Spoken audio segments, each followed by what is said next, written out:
folks, I'm CPC Gamer, and welcome to the stream. I hope everybody's doing okay today. I hope everybody in England and other similarly on-fire countries are doing well, because it's kinda hot, so keep hydrated. This is why we have the hydrate command. So do it, or you'll be in trouble. Bit of behind-the-scenes thing for this stream. Normally when I set my timer going and like the preloading screen and all that, I will like get a drink ready, I will see that my phone's on mute, I'll do all this sort of stuff. Today, I mostly just sat here jamming the Gauntlet 4 because the Fire Tower, it's a really great piece of music. Imperial Woodland, I will indeed try not to melt. I've got my fan going, I'm not in my sound booth today, so people seemed not to notice yesterday, so that was cool. I'm still gonna wait for it to cool down so that I can do that. Oh yeah, backstage technical scar. Everybody should be able to add quotes now, not just Imperial Woodland and myself. And the subscriber/raid alerts should be a little better balanced now. And it should be the case that gift subs only show up mass gift subs only show up the one time and not 5 times. And I'll tell you the answer why is because it was set up so that it was only anonymous users would show up as batches, not specific users. Oh, we have a hug command! Get in! I am down for that. I'm a very huggy person where I am allowed to be. Like, it is hard to properly convey how much I crave touch sometimes, because, yeah. I'm gonna let you guys do this, and then when we have the quote sorted, we'll get into, like, specifically what I'm gonna be doing today. But that's fine, because I keep getting to listen to Sortie from Gauntlet 4.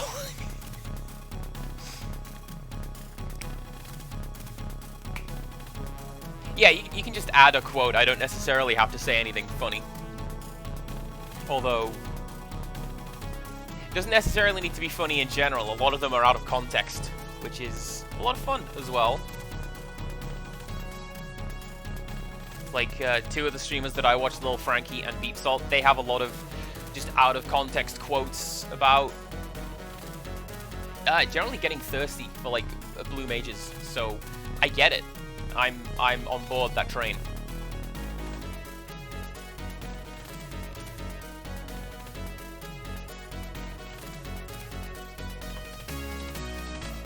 Well, let's do a bit of explaining while we're waiting on that. So, today, we're going to play Light Crusader. Hey, there we go! We've successfully added command.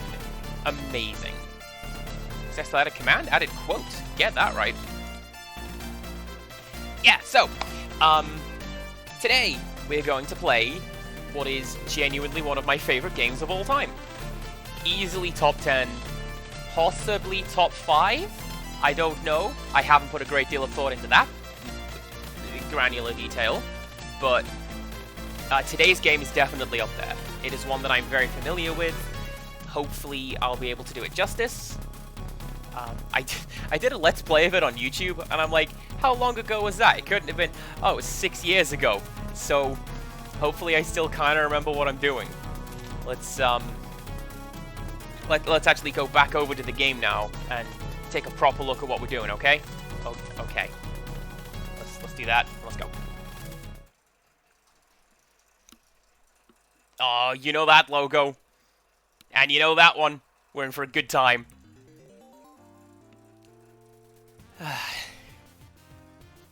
And you know what? As soon as I hear that music, I am a teenager again. Just every time. I wonder why girls are so weird. Anyway, I am playing Light Crusader, which is a 1995 Mega Drive game by Treasure. It's actually the last Mega Drive game by Treasure before they started developing for the Saturn. but we're not going to talk about that because we're playing this. This is great, and let's just get into it. Let's get into the American version because there's a language select option missing, because the European version has efigs on this menu. But, alright. Slot 3, let's go. I shall have my revenge for what they have all done to me. I shall never forgive them. I don't know who this is, or where we are, or who they are, or what they have done, but you know what? It's fine. It's questions. It's supposed to get you intrigued in the story, you know? And that person didn't do anything. They were just a supporter. And this is David, a swordsman in the service of King Frederick. And after a long journey, the king invited him to take a holiday in nearby Green Row. Did anyone see him loop on the right? I saw that. I don't know why that bug happens, but it does. I think that's kind of funny. So you can kind of tell that this is the American version, because in the English version at this point he's talking about like being weary from endless battles, and he doesn't do that in American. He's just taking a holiday. Why would he not? Also, hi Akihata. I loves you on Rocket Knight. You're killing it with this soundtrack already. I love it.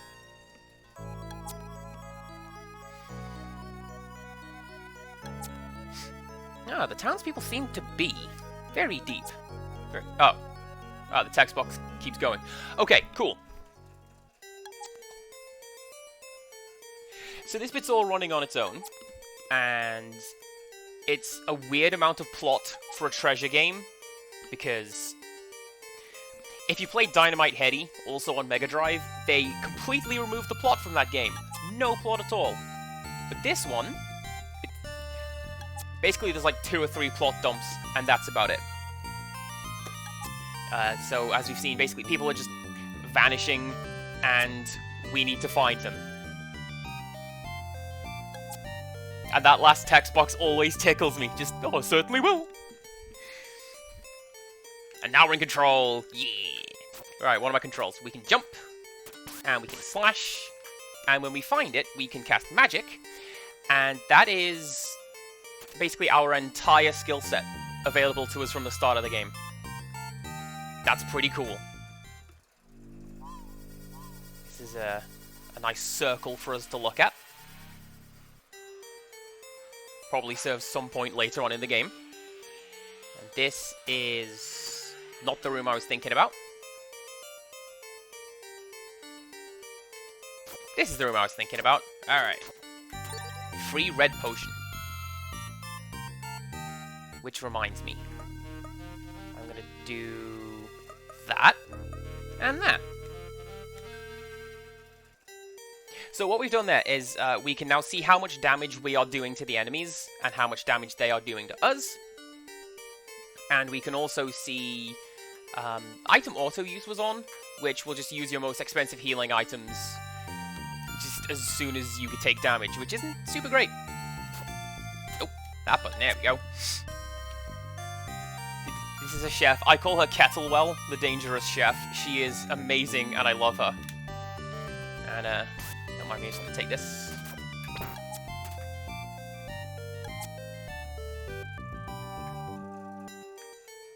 Well, maybe I won't take the food. That's fine. I'm just saving everyone's lives. Don't worry about saving me. Oh yeah, and you can push the characters around in this. It's pretty clever. Anyway, this is the Oracle. And if you talk to this person, they will give you some sort of clue as to what to do next in the game. So in this case, someone is disturbing the souls of the deceased. Evil now rests from the grave. Bear that in mind. And here we have, well, another nice square to look at. Look at that. Lovely. Off we go. I wonder. Yeah, it's still here. Alright. So, this tree right here is flagged as hostile for some reason. and it's attackable. Like, you see the little sparks that are flying off of it. I don't know why, because none of the other trees do it. It's just this one. And it's not actually hostile. It's just a sprite that you can attack for some reason. I don't know. And there's a hidden pendant behind the bushes there. Pendants will revive us if we die. And I anticipate this happening, I don't know, maybe twice during this playthrough. You say anything? Oh, hey, check it out, it's me. I'm in this game. Everything will be okay. It'll be fine.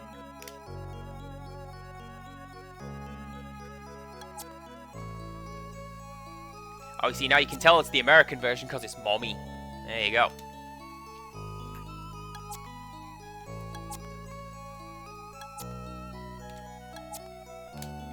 So, like, it's kind of weird because there are 6 different English translations for this game. Let's see if I get this right now. England, America, Japan, and Korea each got one. The Wii Virtual Console got one. And the Steam version got one, which is a modified version of the Virtual Console. Am I going to buy something? Do I have any money? I have 200 gold. No, I'm not. Oh, but what I'm going to do, take a listen to this music.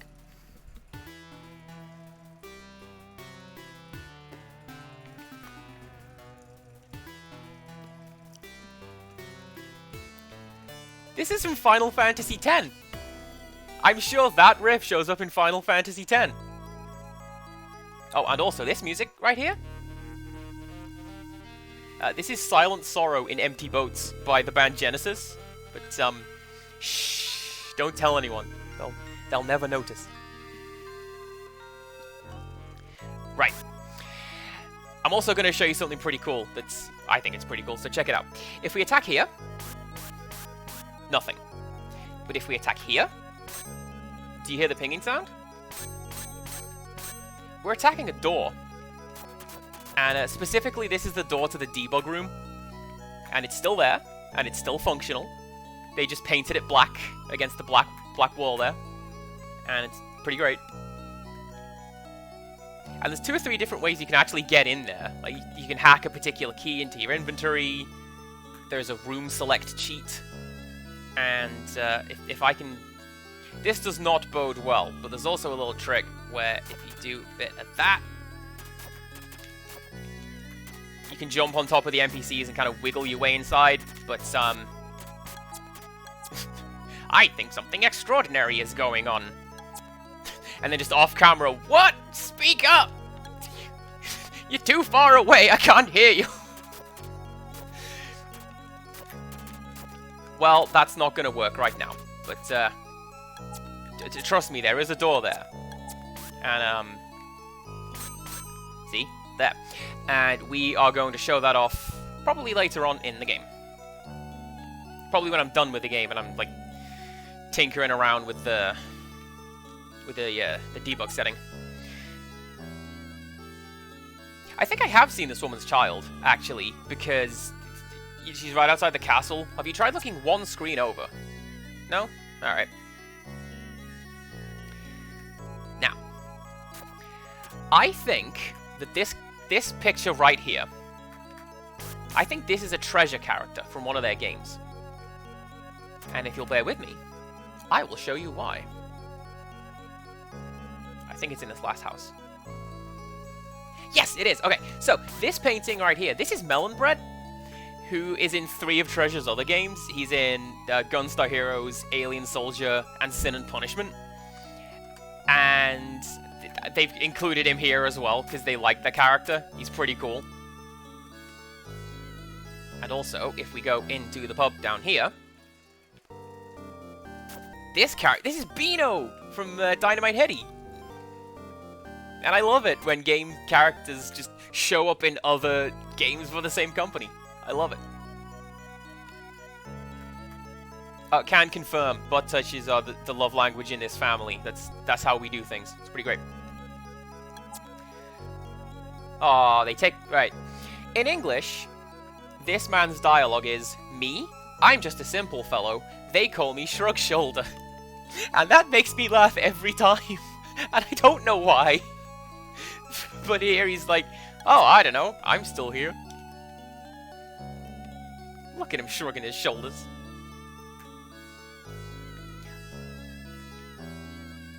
Right, let's keep on going. This is also another treasure staple. There's cows. And you can talk to the cows. Good job. Now, given everything we have learned so far about this game, people have been vanishing, the souls of the undead are being disturbed. What do you think we have to do next, chat? Like, do you think it has anything to do with this obvious trapdoor? And then this gravestone that has obvious track marks next to it, that if you interact with it, it opens up the trapdoor? Because, like, me as a teenager, I couldn't figure that one out. And I had to call my friend Chris, who owned the game and lent it to me. And I don't believe I returned the game to Chris. Oh dear.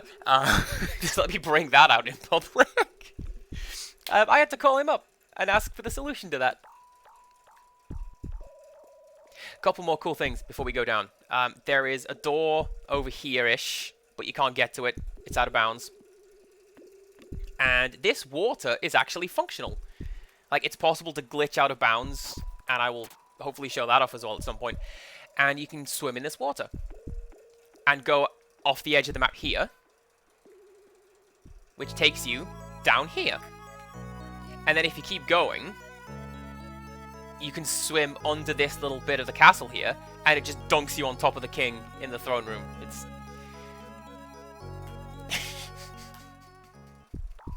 There you go, you get your own command.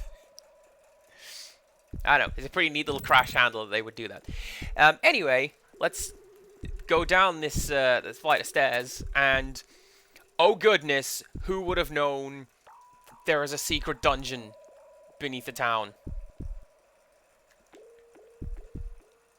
I mean, most people, because somebody has to have built this place, right? And of course, as soon as you build a dungeon, the monsters move in.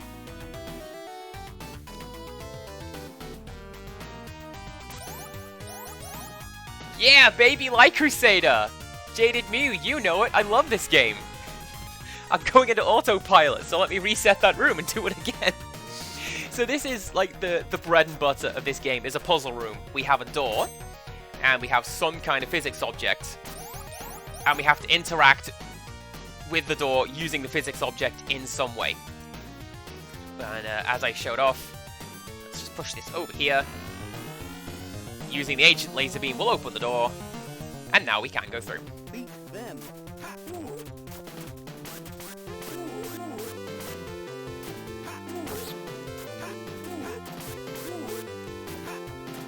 Also, I know that I've heard it a lot, but I'm in love with this game's soundtrack.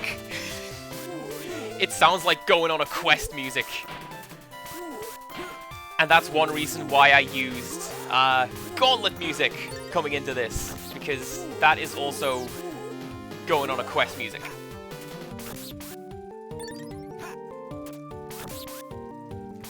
So, combat in this game is a very Zelda-y affair, where you just swing your sword around, and if you make contact with the enemies, you do damage to them.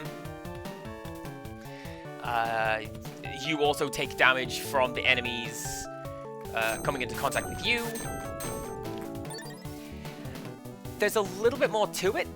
Like, it's possible to go behind enemies and get a critical hit, but this doesn't really show up all that often, because much like you, the enemies can just all turn on the spot, so it's very hard to do that.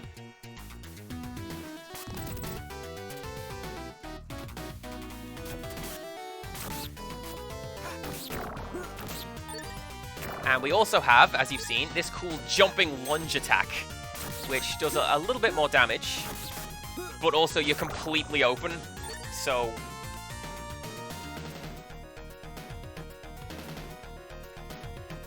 Yeah, see, that's the command for O Whales. O Whales will definitely throw glitter at people.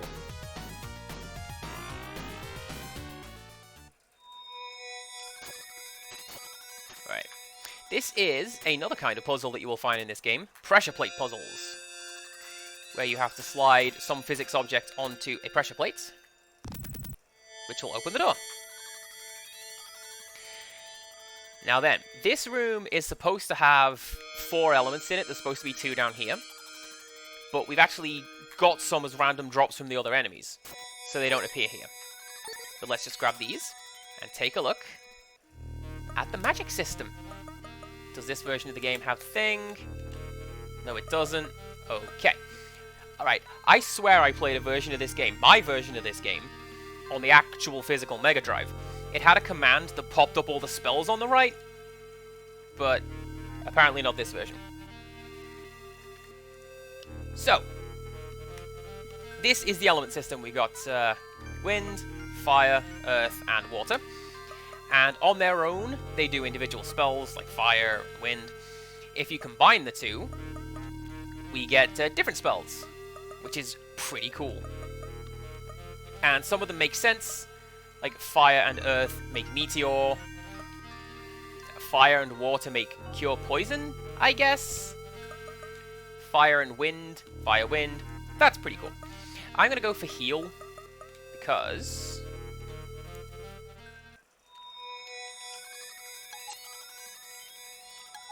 it heals 10 points a time.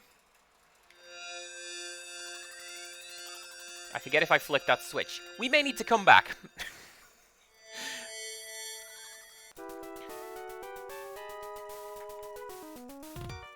Let's find out. I did not flip that switch. Okay, let's go do that. Oh, I'm so glad you can see the key flickering over the door. When I did a Let's Play of this, right, I recorded off the Wii Virtual Console. And it doesn't like flickering sprites, which this game has a lot of. So there were times when, like, my character was just completely invisible when they took damage, or their shield didn't work. There we go. Now, in the past, I have been very vocal about this command. A door opens somewhere. Like, hello, please be more vague, game. Alana Ray, hello, please do come in. Yeah, like I will suggest this game to everyone. I have I redeemed channel points to make Lil Frankie play this. I redeemed actual cash money to have Rope Snakes play this. I love this game, and I will push it to everyone I can. So yeah, a door opens somewhere. It's this door. And I know that it's this door because I have played this game to death, and I know a lot of this stuff automatically. But let's ignore it for now, and try to acclimate ourselves to these weird, floaty, jumping physics, and get a maximum life. And that is like a heart container from Zelda. We now have an extra 10 HP. And I kind of like how the actual, like, health up item is the physical HUD element used to indicate health. I think that's pretty clever. Thank you. I had almost given up hope of ever being rescued. I was captured and brought here by men dressed in black. Be careful. This place is full of demons and traps. I'm gonna save that as a future reaction image. And yeah, can't do it now. The Jaded Mew points it out, but it's the same button to attack and to talk. So if you accidentally slash an NPC, the game goes, oops! And cue Rope Snake doing that on purpose. Just because he thought it was absolutely hilarious. You're like, good morning, man. Oops! Do you have a key? Alright. These lily pad enemies are very important. And I'll tell you why. It's because they drop the most important, one of the most important items in the game. That being the most valuable armor in the game. And the most powerful armor in the game. You can drop, these guys will drop the gold armor. Which, well, my wife's trying to take make me blush. You stop that. Alana Ray, thank you very much for passing that on. I will definitely tell Goldfish Teeth that the emotes are cute. I think the other ones are cute as well.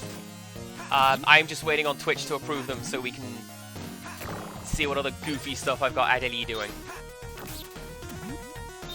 But yeah, it's an incredibly rare drop, but those lily pads can drop the gold armor. And that is so bizarre to me because we are, like, what, 25 minutes into this game, and we can just have the best armor? It's amazing. Incidentally, the gold armor is still silver in its sprite work, but, like... Oh, for sure, they're dropping some mad cash, and you need those. Gold armor is still silver in color, but... Probably because they didn't want to translate the Japanese name where it was called Satan armor. Can't be having that in my Christian Mega Drive game. Oh no.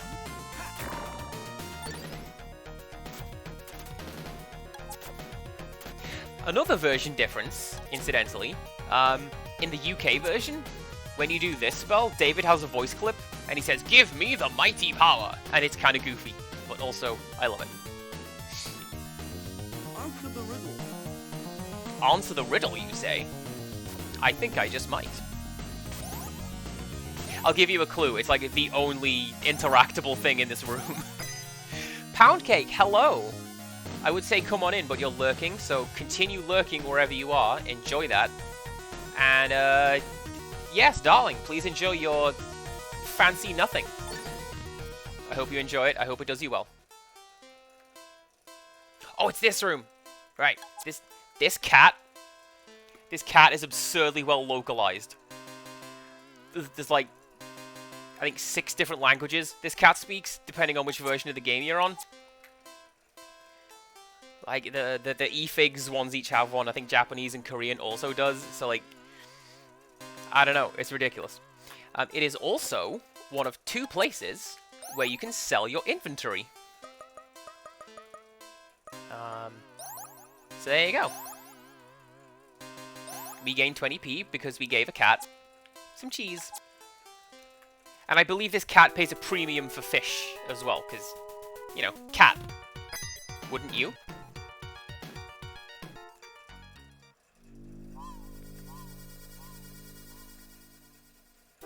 Answer the riddle. That is okay. I'm glad you are listening and watching just intermittently. Before we go through this door, this is how healing works in the game. We can eat these food items and gain health from it. And it works kind of how you would expect. Like the small items, they get you 10 HP, the chicken, and there's like roast beef, that gets you 80 to 100 or so. It's pretty cool. Alright, and now it's time for our first boss, the Color Out of Space!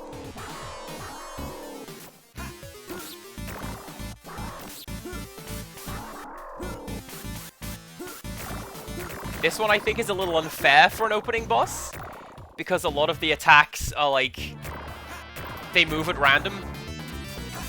So your best strategy is go where the attacks aren't. It's kind of hard.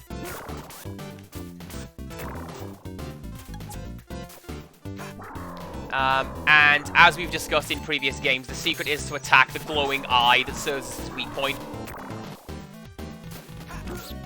Most bosses, I feel, have giant glowing eye weak points.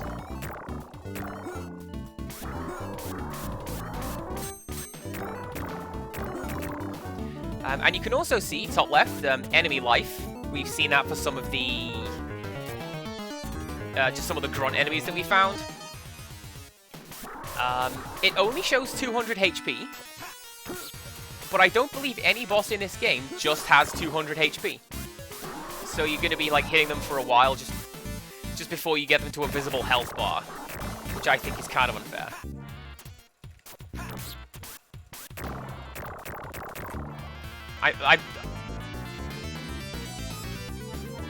Elana Ray makes a good point. No Chip Butty's worst game ever. It's pretty good as games go, but most games I feel could be improved by adding Chip Butties. You can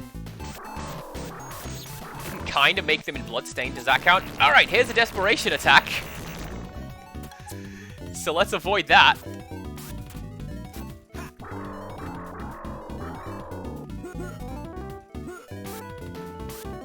I thought I was doing well enough to avoid that. Evidently not.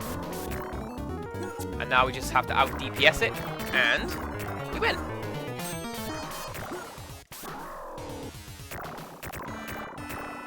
He says, yes.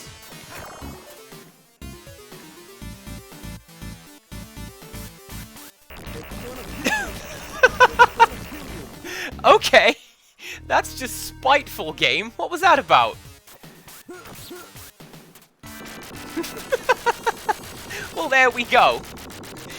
And then we do this cool pose, and we win. Yeah!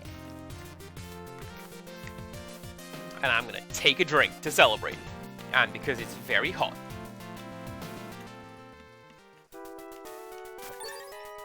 We get a maximum life item, which is pretty cool. And key 2, which is functionally useless. And I will show you why.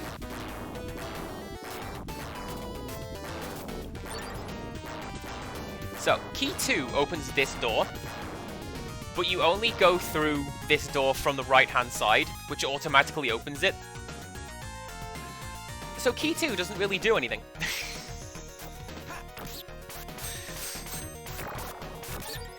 That's a lie. I'm pretty sure it also opens this door on the left. So... there we go. Let's go through.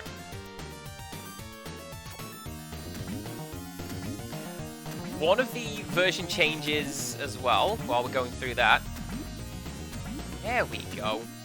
Probably would have been easier to do that, like, on the actual platforms.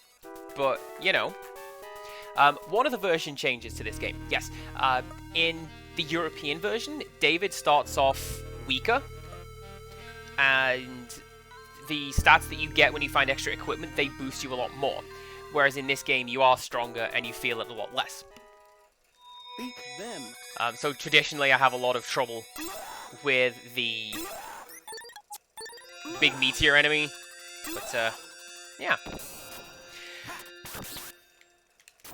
And this is like an optional mini-boss of sorts, because what you're supposed to do is just fight the sorcerer normally. But by taking out the ads, he just powers himself up. And this is an enemy that we're not supposed to fight until way later in the game.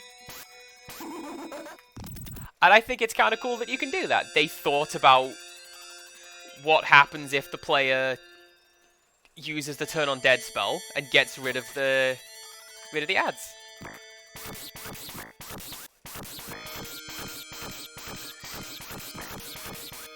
Also, this is some pretty cool background storytelling that I like. They are suggesting that the influence of that meteor has... It goes a little deeper than you think it does, because we're still finding chunks of it deeper in the dungeon, even though we've beaten it. And I'm going to give you a spoiler, that's not what the plot of the game is.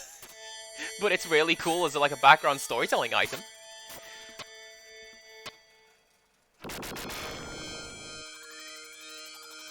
Alright.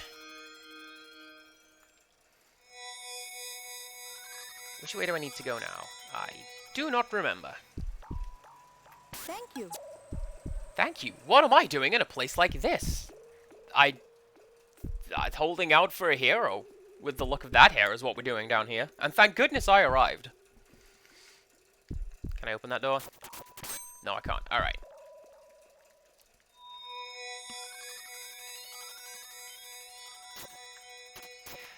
Right, now then, game designers. Elana Ray, game designer. What is this room?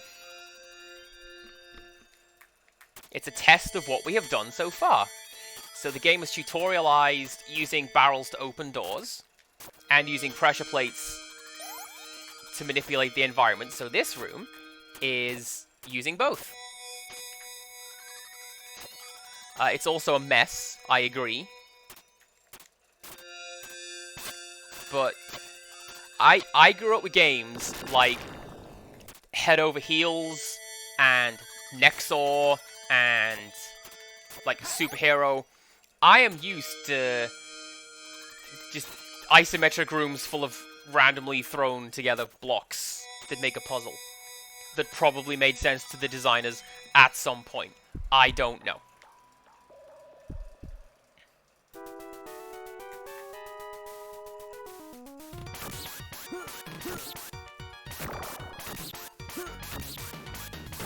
This room, I feel, is kind of cheap because there's no puzzle to this room. It's just a case of walk against the wind for a bit, and then you get blown backwards. Oh, yeah, Equinox and Cadaver.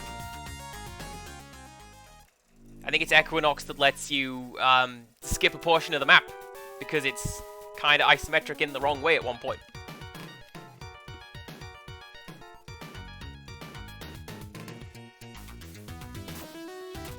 Now, okay, so this room, I don't know what these two blocks down here are for. Because the way I solve this puzzle, and I have always solved this puzzle, is you push the bomb over there. A little bit more. And then you just launch it off the edge. And usually that gets you enough inertia to just throw it down to the floor. And open the door there. But, like, it's pretty cool that the game gives you multiple ways to solve puzzles. We will find one of those later as well. There is... somewhere in level 2, there is a puzzle that you can solve in multiple ways, and that's pretty cool. I think it's level 2.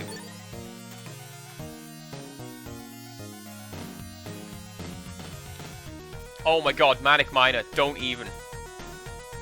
I contributed to the Kickstarter for a game called Anton Blast. It's totally not Wario Land 4, don't tell anyone. And they had a backer tier that was you can place a room in the game and you can name a room in the game. And I was going to go for the Banyan Tree, just to see how many people I could make go, oh no. It wasn't actually going to be the Banyan Tree. I'm not that sadistic, but like, I was going to call it that. And I was going to see who noticed.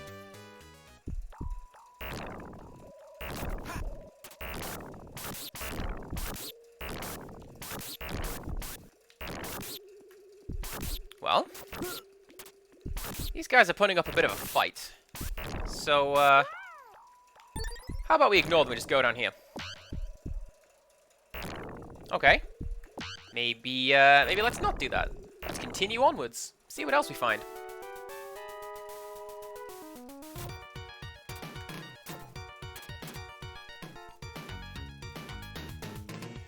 Man, this is really, really weird to me because, like, I don't know where... I don't know what the layout of the map is. I don't know where each room is. But as soon as I came into this room, I'm like, oh yeah, place one of the barrels on top of one of the other barrels, and that's how you solve the puzzle. And yeah, see, Jaded Mew gets it. This game is such a vibe. I love it.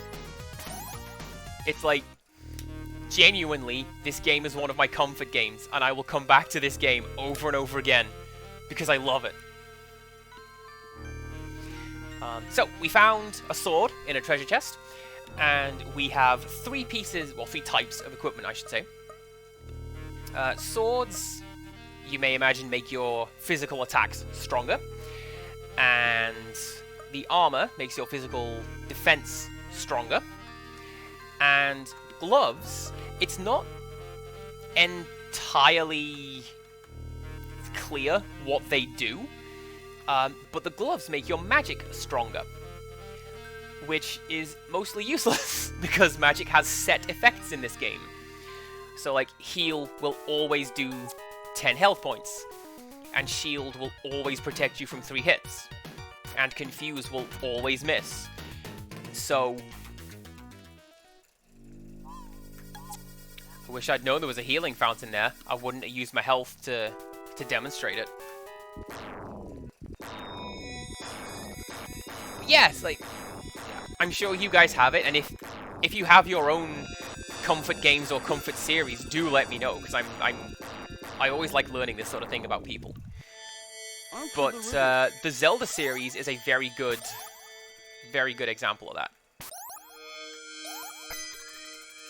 Oh, also, since we're here, I mentioned it in... there's a secret door in the graveyard. There's a secret door in here. It's like over here in the blackness. There's a teleport pad. But you can never reach it. It just is there. There's also a secret door. With some money and a red potion. Nice.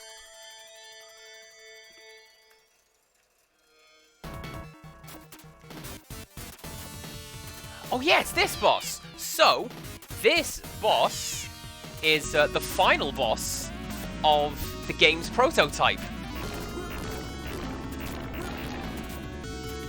So, in its prototype form, this game was called Relayer, and the plot was that a red dragon, this dragon, had taken over the castle, and David had to go into the dungeon and find the only sword that could defeat it. And a remarkable amount of work from that game made it through into this game. Like, there's lots of enemies, there's a couple of bosses we'll be finding. It's pretty cool. But yeah, this was the red dragon, this was the final boss. And then I like that they've just repurposed it and put it down here in level 1.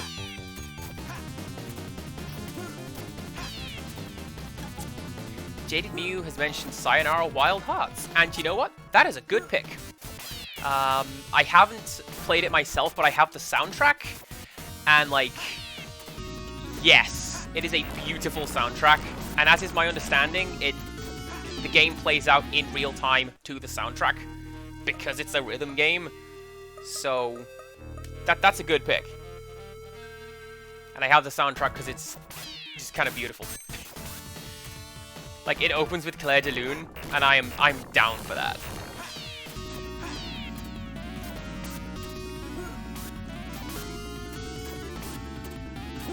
I'm pretty sure there is a strategy to this dragon, which involves standing on the platforms to, like, get the high ground, but I've never taken it. I always just stay down and do it that way. Check it out. And take a celebratory sip. Alright.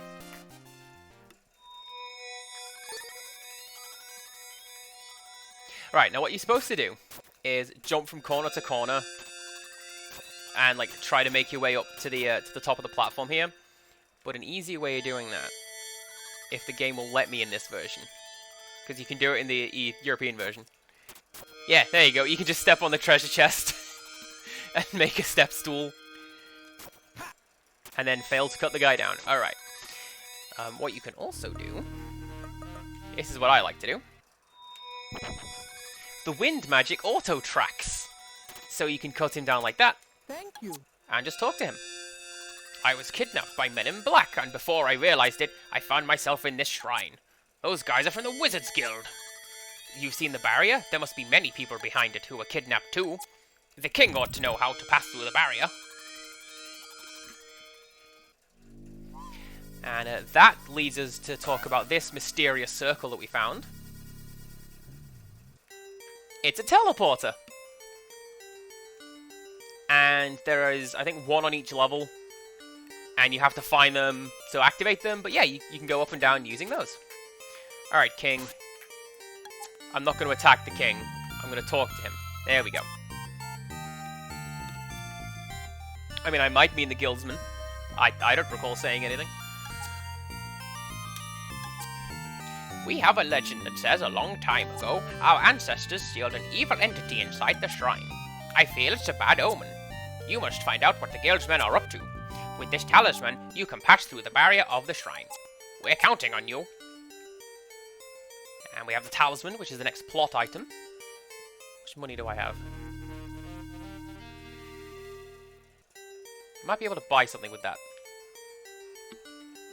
But let's not for now.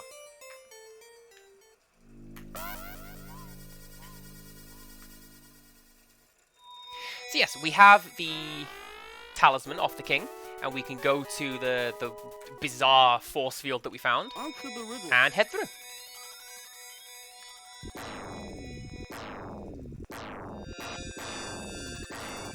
This is also another example of something that didn't get captured when I did my original recording on the older hardware, because these guys are flickering like crazy. It was 1995, alright? We didn't know any better.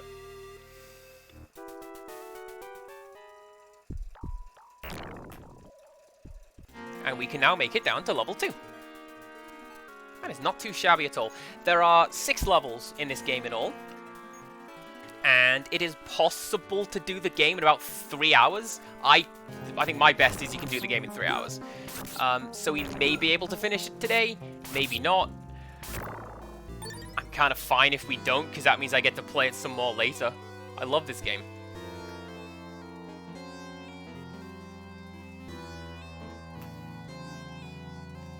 Now, I'm pretty sure we need to find a very particular room. Oh, no, I think it's through this room. We need to find a particular room before we can properly explore this level. And when we find it, we will see why. Oh yeah, spoilers. If you have invisibility frames, you can walk on water. This is essentially useless. Well, hello, trustworthy sir or madam, whom I do not remember from the intro, swearing to take generic revenge. How can I help you today?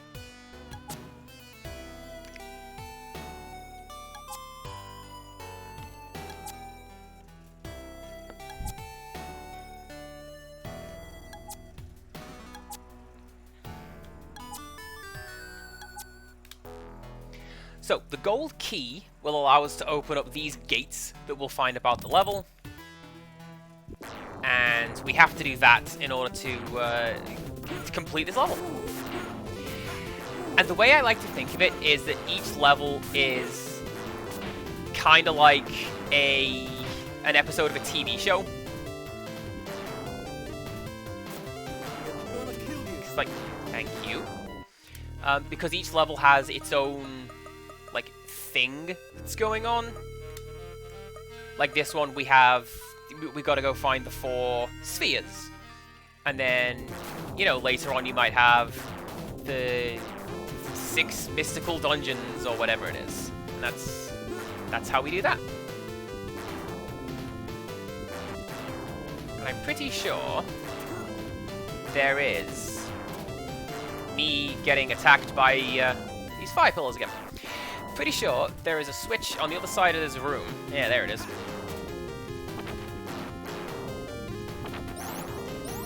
Aww. Too smart for my own good then. I got it twice. Just gonna demonstrate this. Red potions heal 100 health. Oh, and this, I love this. Right, we have an egg. Egg is a food item. But you have to break it open before you can eat it. That is so stupid and so cute. I love it.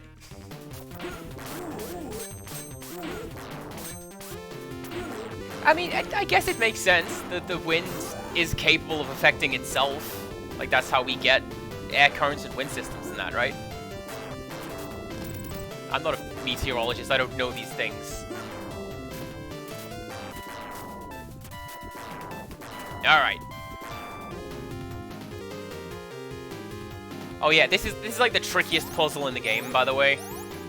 We have to open the door with these door opening devices. Right, Q! Hello! Please do come in. Just gonna heal up before I go and fight that guy, because, oh my god, it's Old Man Willow! Who knew? I forget which bit we have to attack him. Unfortunately, we can't defeat him with singing, which is good, because I'm kind of bad at that.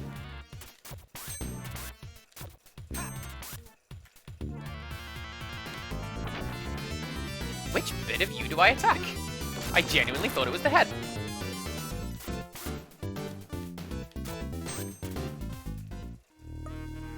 Let's cheat and find out. No hitbox, you say? That's... Oh no, there we go. Attack the tentacles. Gotcha.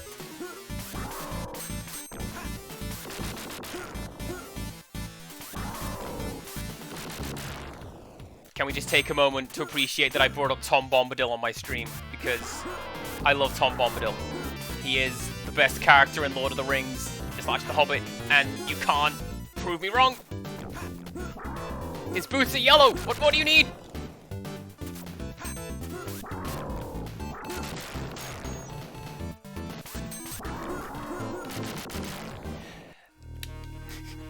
Brief pause while I heal up a little bit. Friend of mine once commissioned a piece of artwork of Tom Bombadil doing Macho Man's flying elbow on Saruman. And it cracks me up.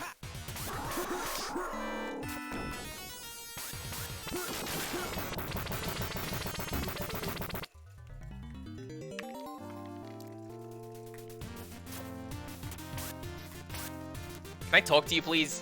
There we go. Oh, boy. He was an insignificant chap. NEWS. Order is very important in everything. So this is a recurring character that we'll find throughout the game. And his name changes depending on where you are. In this version of the game, his name is Alan, because it's the American version. But in the European version, he's called Cullen. And that is a bizarre regional translation, and I don't know why. Also, this tree boss over here, that used to be a ghost, and that was present in the beta version of the game when it was called Relaya. Oh, come on, game. I literally just did a boss fight, and you're gonna throw a beat them room at me? Alright, you know what? Nope. Game, why are these controls so finicky?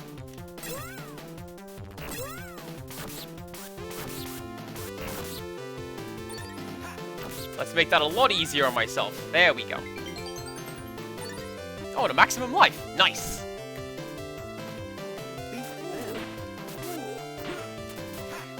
So, to the point that Mew just brought up, yeah, beat them. I love that voice clip.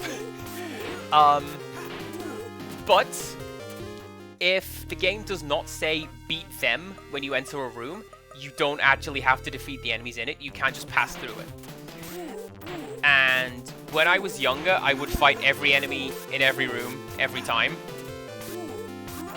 But less so now.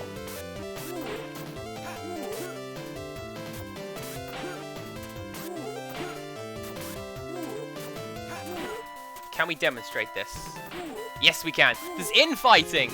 I love that there is infighting. You can get enemy attacks to hit one another, and they will cause damage. Or you can do damage your own self.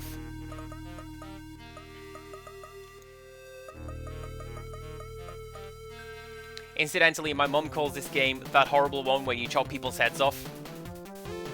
Like, even now, years later, from when I played it as a teenager. And it's because of that, because the goblins' heads just pop off.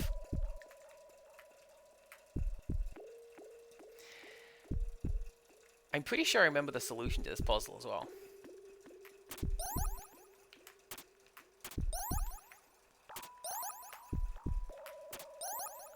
Nope. Okay. Or the other option is red, green, blue, yellow. Failing that, we will get the actual clues for this puzzle, and then come back and solve it.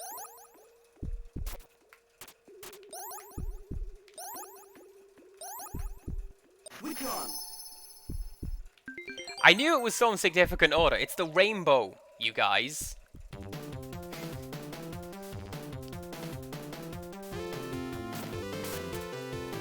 Incidentally, when we used to live in the South, my family, my sister once got in trouble in school because she did not have a mnemonic device to remember the rainbow.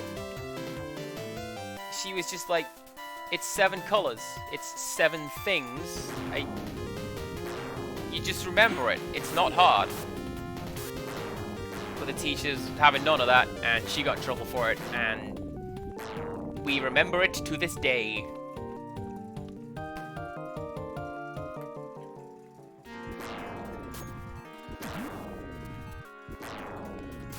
It's gonna kill you. Maybe it is gonna kill me. We don't want that. I was dead certain that one of these was... a healing fountain. Maybe I need to go and find one later.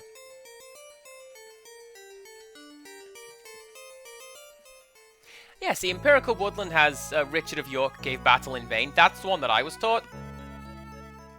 I believe in America they are just taught Roy G. Biv. Thank you. Thank you, Mew. Alright, hang on. Thank you. There you go, that's for you. Thank you. Thank you.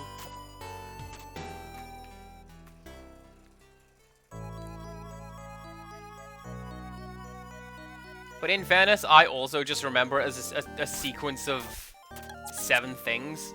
It's actually fine. I need more than that. I bet I don't have enough for these weapons now. I've never seen... Yeah, let's work here. Oh, okay. Well...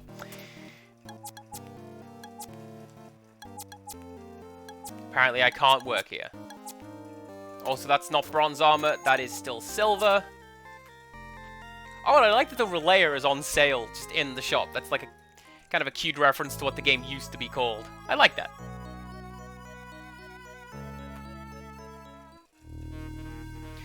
Mew, yes, the gloves make your magic more powerful. Asterisk, because most of the magic has set abilities and statuses. So, like, Cure is always plus 10 HP. It might give you more offensive capabilities like Fireball and Meteor.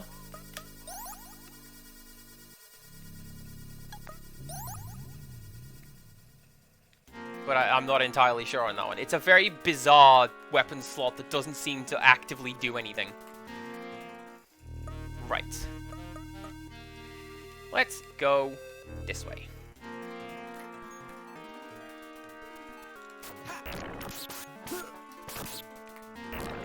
Something cool that you can do if you've got the good timing. You can reflect enemy projectiles! I think that's super cool. You kinda need kinda okay reflexes for it. Oh, here's the healing fountain. I knew there was one somewhere. Let's remember that for the future, guys. I will not remember that in the future.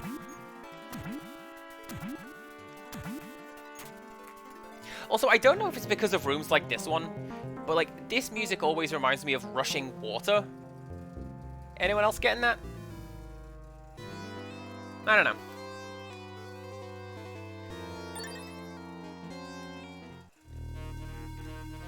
I finally discovered what is important. The combination of the 4 elements.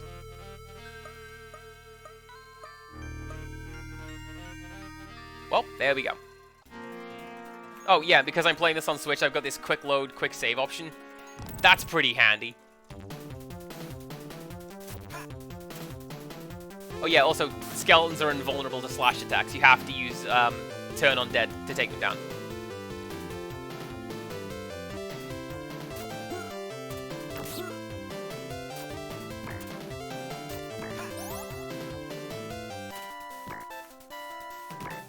Alright, I remember this puzzle. I know what we have to do.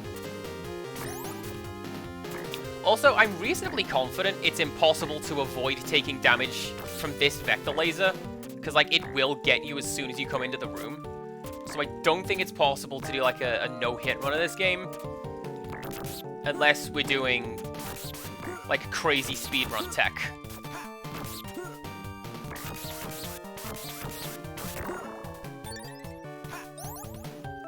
So, we put that thing on the platform, raise it up, it will rotate, hit that thing, which will drop this platform, and we can open the door. Yeah!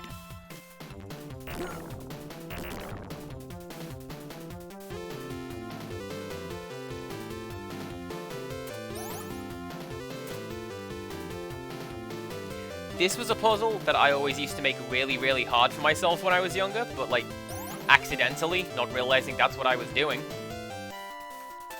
So obviously we have to set off the bombs to raise the platforms back up, and then we can go get this treasure chest. But what I would do is set them off like immediately one after the other. But what you're better off doing, if you delay it, it gives you better timing and you've got more of a chance to like jump over to the other platform. Amazing. It took me an embarrassingly long time to work that out.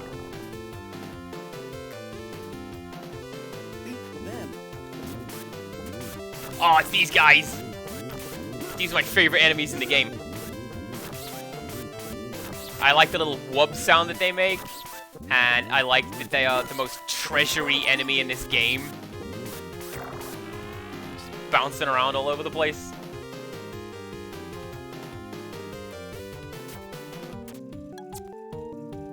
Oh, okay, that's the clue for this game. Alright, so, our clue is Penumbra.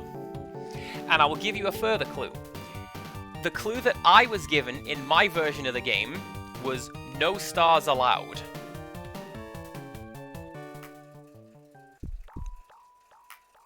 Solve for X.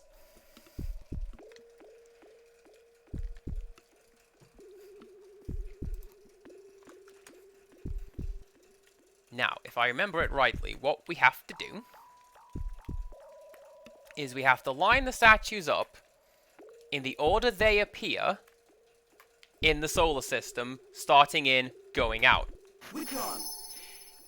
So you have the sun, the earth, the moon, and the stars. The reason being, Penumbra is the shadow cast on the moon during a solar eclipse, I believe. I don't know how we were supposed to work this out from no stars allowed. Because, like, sure, we're hiding the star at the end, but the sun is a star. Did you want to explain that to me, game? Still, that's how we got the yellow orb. Let's heal up a bit as well. Oh, those worm enemies are gone. Shame. Thank you. Thank you. What am I doing in a place like this? Being rescued by me. You're welcome. Right. Is that the door I came in from? Yes, it is. Let's go this way.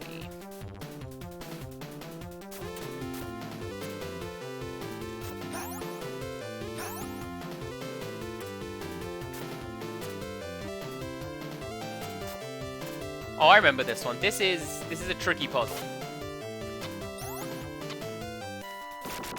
There we go. You have to time your jump so that this thing launches you up, but not before it drops the bomb over here. Yeah. And for this puzzle, we get a music box, which sounds like this.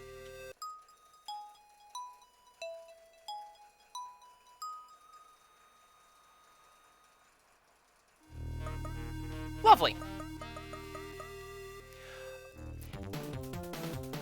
Mew, basically everyone I have asked to play this game or seen play this game, they've fallen apart on the music box. It's a tricky puzzle, and it's not immediately clear that you are doing the solution right or wrong.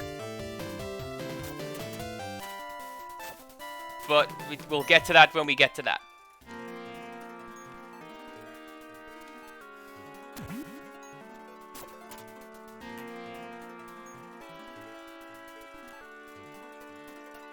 Let's just go heal up before we go back into the dungeon. I'm so glad that these healing fountains are just there. It's so useful.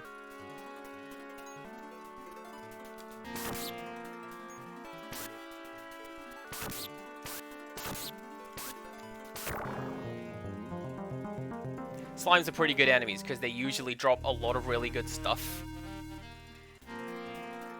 And it's comparatively quite easy to kill them. Actually, I should probably show this off. There's no penalty for doing this. This is a save point. There is no penalty for saving as many times as you want. Compared to like the last game we played, Silent Hill, which marks you down for saving often. So you can use them whenever you find them, really. Oh, there's a secret in this room. Right.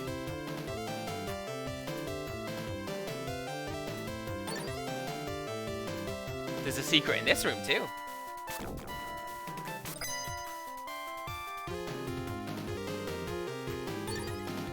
So, if... I don't know how I remember this. Yeah, if we smash this down, you can find a hidden switch, which opens a hidden door. And this gave us the item, the Sextant, which lets us just immediately quick warp to any teleport pad that we have found. And also, Teenage Me thinks that it's hilarious because it's got the name Sex in the title. Right, anyway, what we're supposed to do in this room, use the laser beam to open the door. But if we shoot into this gargoyle's mouth, we get ourselves a green potion. Let's drink it, how about? What has that done? We've got full magic. Pretty useful, especially since you can just have that for free.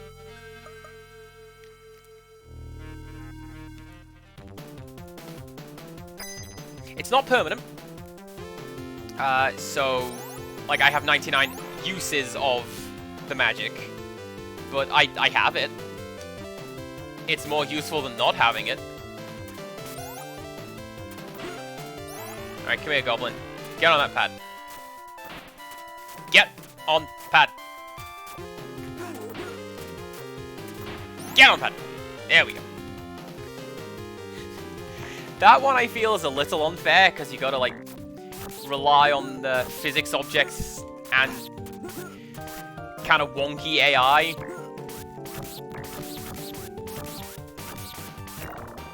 Game gets a little confused sometimes.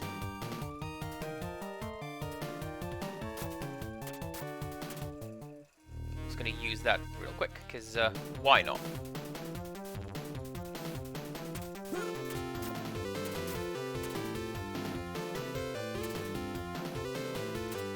I kind of hate this puzzle because, again, it involves moving physics objects around, and they don't always agree with one another. And it's possible that you're just going to drop that barrel on the spike floor, which will set it off, and you have to reset the puzzle. And hopefully this is enough to set off the door. It is. Nice.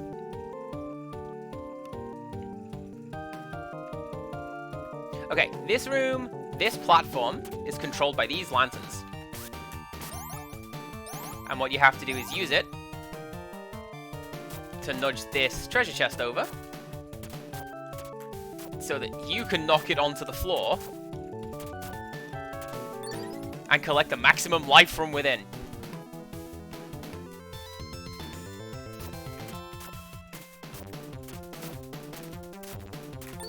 This is also a wonky isometric jumping puzzle. Oh, incidentally as well, I'm going to show this off. We've been finding the scroll fragments. This is the solution to the first orb that we found. Red indicates number 1, yellow indicates number 2, and the other pieces of the scroll are around the dungeon, and you can figure it out from there.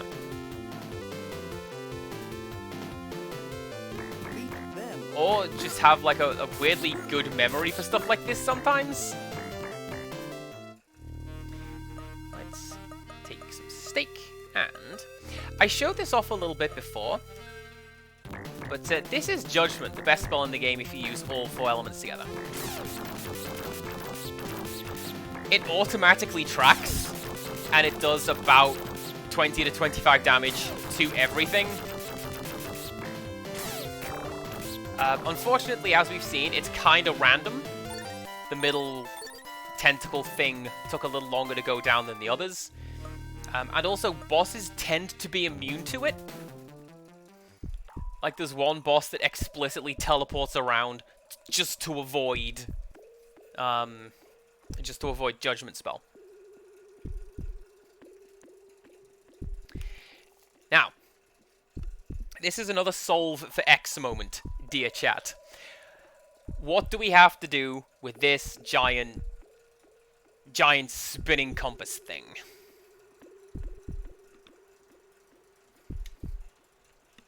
Well, the answer, I'll tell you the answer. It is to do with the man who we found, and he said N E W S. N-E-W-S is very important, and you should never forget it. That's what that guy said. That was also another puzzle that completely stumped teenage me. Couldn't figure it out. Have we done everything on the map? Yes, we have. So this is something else that I like about the game as well. Every map has its own pattern, and like you can see this one taking shape with the 4 arms, with the little blocky chambers at the end of it.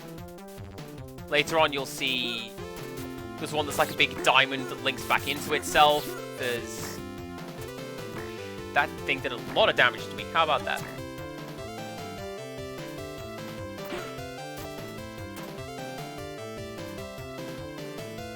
But yeah, there's like the big diamond that links into itself. There's a big circuit map. I think that's pretty cool.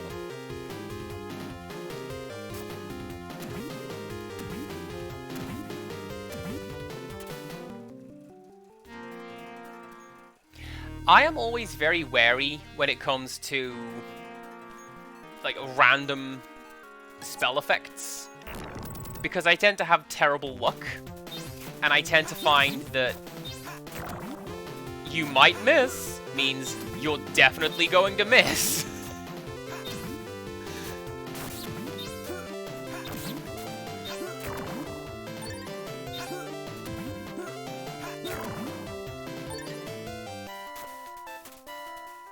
So the lily pads, as you've seen, they drop a lot of really good stuff like healing items and that, and money. The gold armor is... hang on. The gold armor has an absurdly low drop rate, so you could spend like actual days grinding to get it.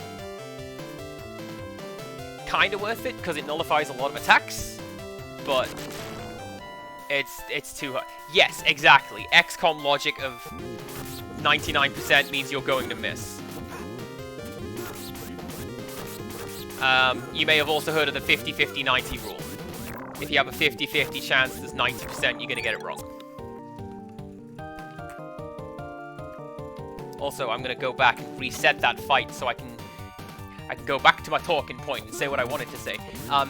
So these guys are part of the original like beta version of the game. These guys are in Relaya. But they're actually part of Phase 2 of a fight. Because that game had a giant fly enemy that came in off the edge, and you had to like attack it so that it exploded apart into like blood and gore, and maggots fell out. And that's why they drop so much good stuff so often, is because they're technically part 2 of a fight.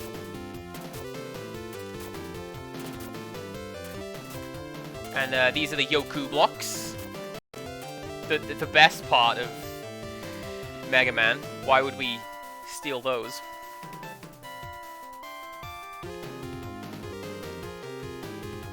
I think progress is through the left, so let's go right. Except now I'm not sure. No. Progress is right, let's go left.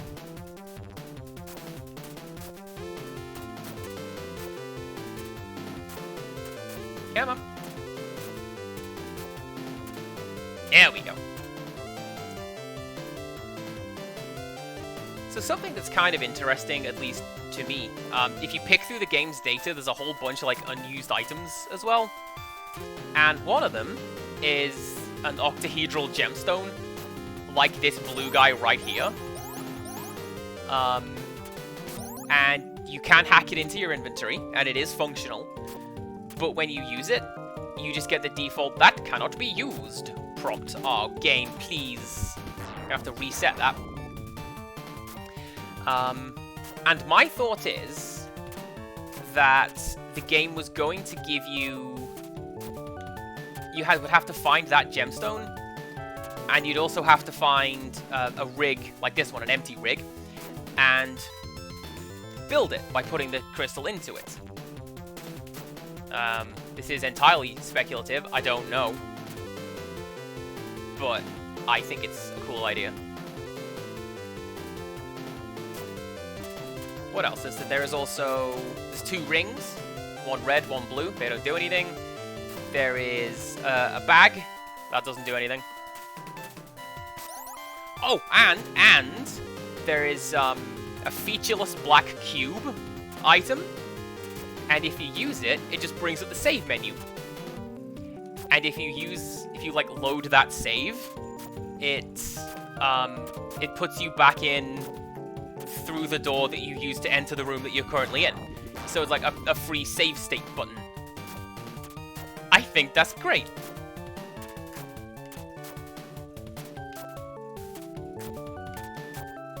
There's also some high jump boots that like give you low gravity for like 10 seconds, but that was probably taken out because it would break puzzles like this one.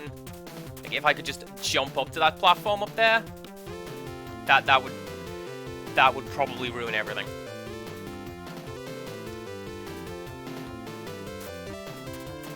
Oh yeah, and there's a bottle as well. There's an empty bottle. That is also functional if it's hacked into the inventory. And that... If you are standing in water, the empty bottle becomes a bottle of water. And you can use that for healing poison. Which is a status element that, like, one enemy in the game does. So you're probably never going to need to deal with it. It's fine. I'll tell you what's ruining everything in Lana Ray. It's this puzzle. Look at it.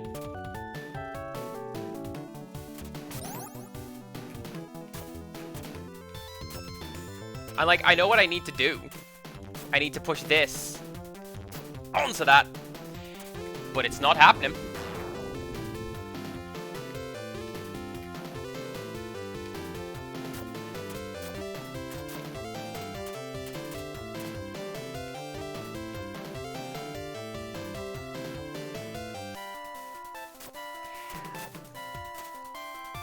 An evil thought has entered my mind, dear viewers. I'm thinking, do I hit that quick save button? No. No, we don't. I've only ever completed this game, like, without save stating. I don't need it now. I'll be fine. I don't need it.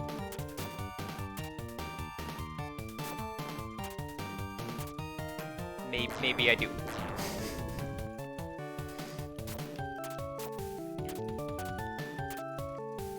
So you remember when I mentioned it's possible to complete this game in 3 hours? That is, if you do the puzzles correctly and get them right first time, pretty much. The Let's Play that I did that's on my channel, don't watch it. I've recycled a lot of content on stream so far. I'm gonna guarantee that. I got pretty much everything right first time, and like the stuff I couldn't do because it was pre-recorded, I just cut it out. And like, I got this right first time. What's happening now? I don't know.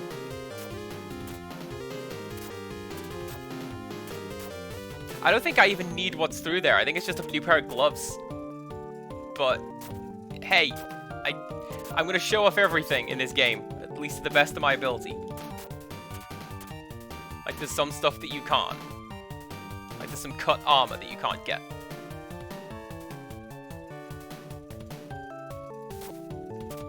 It's called Dillo. Like, it's a pun. Armadillo. Do you get it?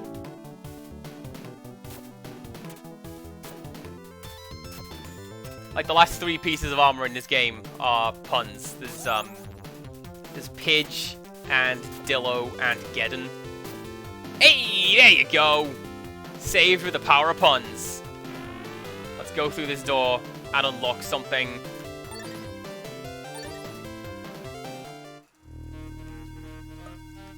I don't actually remember that scroll part being there, but I'll take it. Let's get a new sword, because we need that. Because we're not doing super great.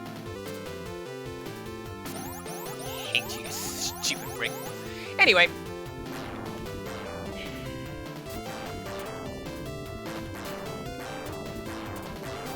I would always try and do this one by pushing it through the fire. Doesn't work. Don't recommend it. It's really, really hard. So instead, take it over the platforms when they deign to show up. There's one.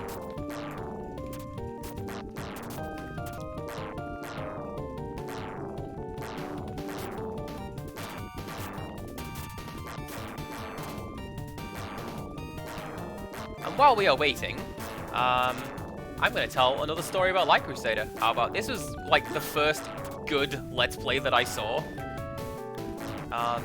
Because when I was introduced to Let's Play as a concept, it was somebody doing like Mega Man 2 or 3, because you gotta do Mega Man 2 and 3, and they weren't very good.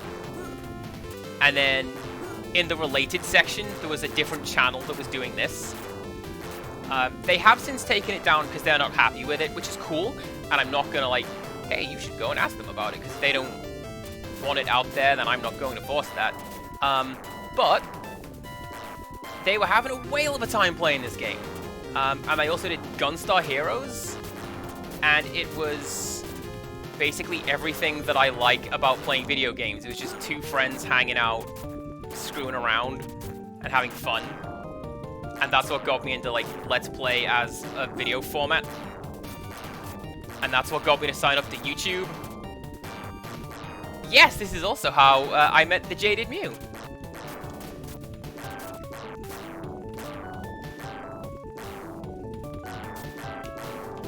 And I think there's a couple more people in chat from that same channel/Discord server, and that's kind of cool.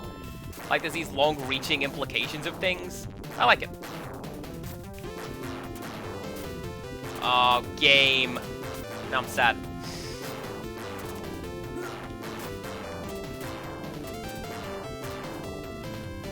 This is fine. I can run this back. Go! Yeah! I'm fine!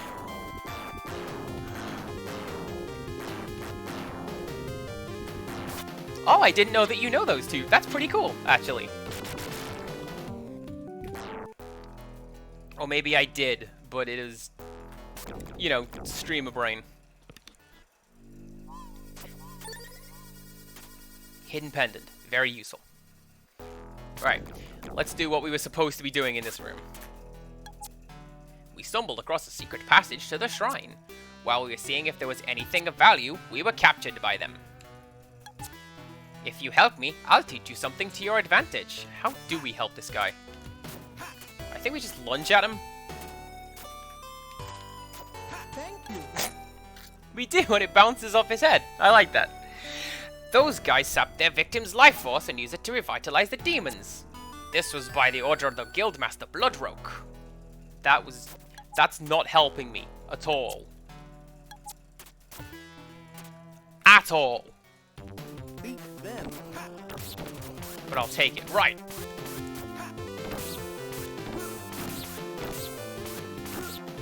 This is kind of a tricky fight. Because these guys will just teleport all over the place.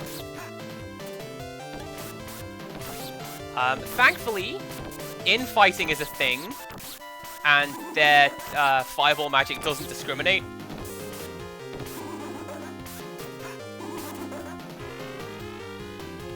And we got him. Okay, so this is the infamous puzzle in question. In this room, we have some tuning forks. Some massive dingle hoppers. So what do you think we have to do? I think that one's fairly obvious, chat. We have to listen to the music box.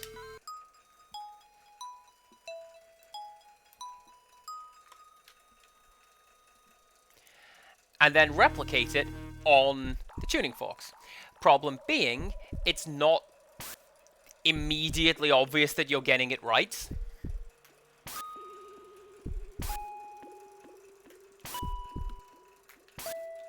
And then I think...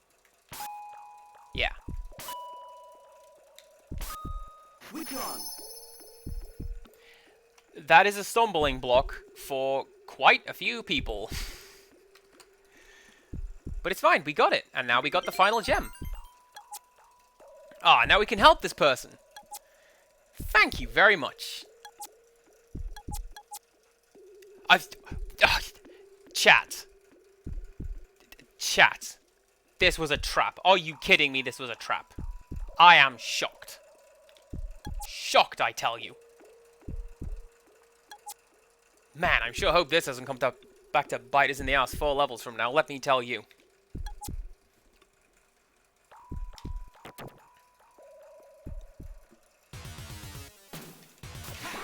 So, the Guildmaster said that we would be sacrificed to the demon Ramia. That is a character that we meet later on, at least in the European version. Everywhere else, that character is called Huster. Weirdly. Which leads me to think that that line was a mistranslation. I think this is actually a Lamia, like the mystical monster Lamia, and they just mistranslated it, because L's and R's are notoriously interchangeable in Japanese. It's kind of a thing with the language, right?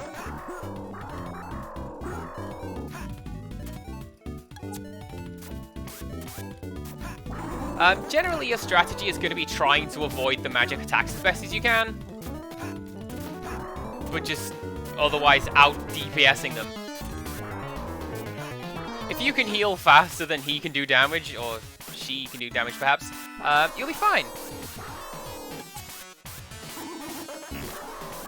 Like, the Lamia is typically shown as being female, right? You could do both, I suppose. Oh, Lamia! I will see to it that this boss's funeral is well catered, thanks to you, Elana Ray. Take a sip. And this is us in level 3. I'm just going to come up these stairs to open this pathway, so now we can get back down. We don't have to go fight the boss again.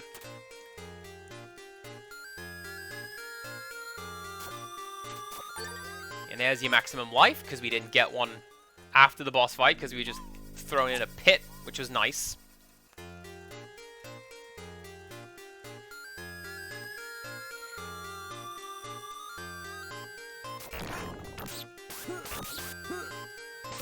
Do you know what's weird?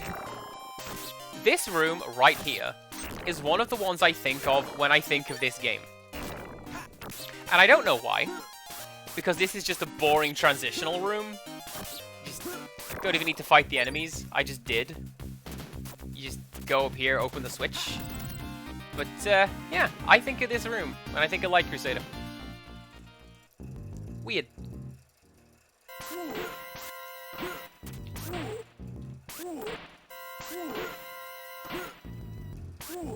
Well, this isn't good.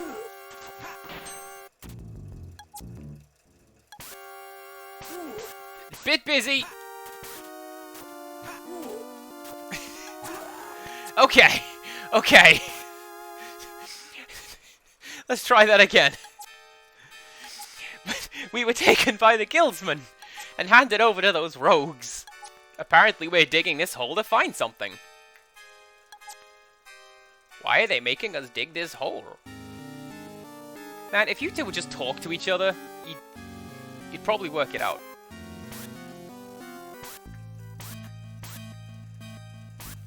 And I believe there is also a way to trigger a particular message from these guys. But I don't remember what it is. Nope, okay. It's possible to trigger a message that says, these chains are magically sealed, or something like that. So you can't open these locks and free these guys. And the game actually took steps to explain to you why that is. I think that's pretty clever.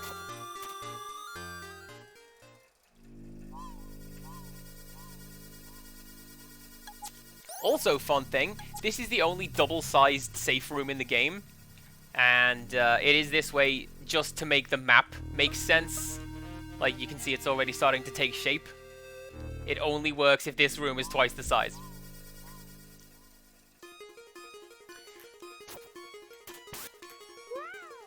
all those humans, we're scared. Is it because you had the wrong color palette for a frame? I saw that. I see it every time. But yeah, no, this is the theme for this level. People not talking to us. Nah, the theme for this level is we're in a goblin village. And we're exploring that and finding out just what on earth is happening.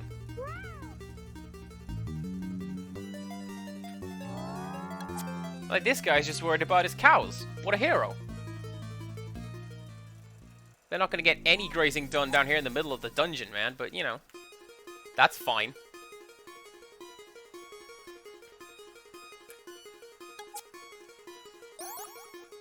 Oh yeah, this is the other guy who you can trade with.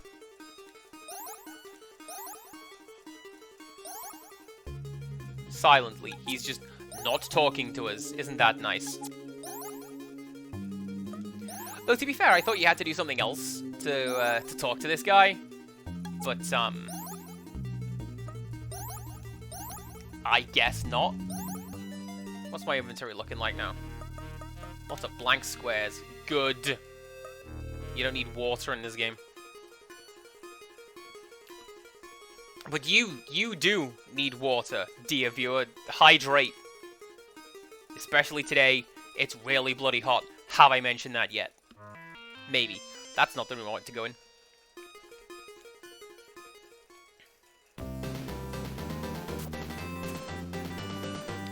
This is a pretty interesting room. This is cool for grinding. Can I do this now? No, I can't. Okay. Well, I'll maybe show that off later. Same room, Andy. Learn to read a map. Okay.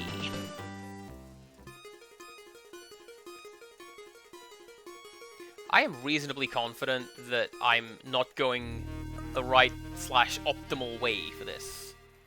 We will find out.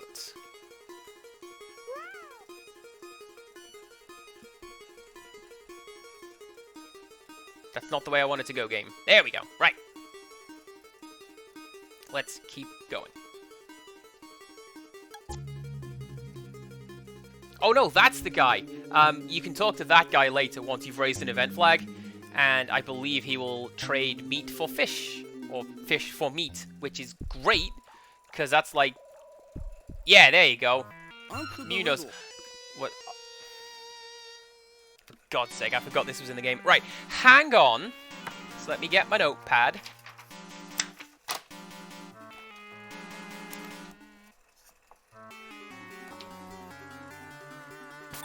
Yes, the game is making us do this.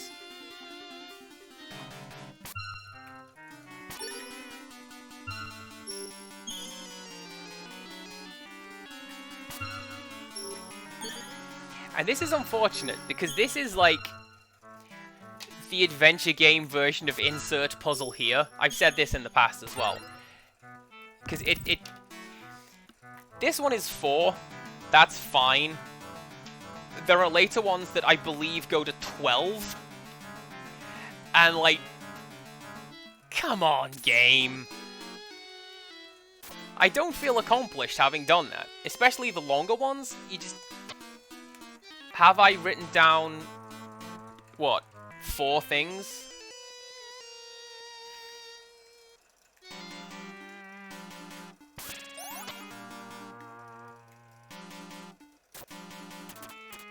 Now, I think this is the way that I do this.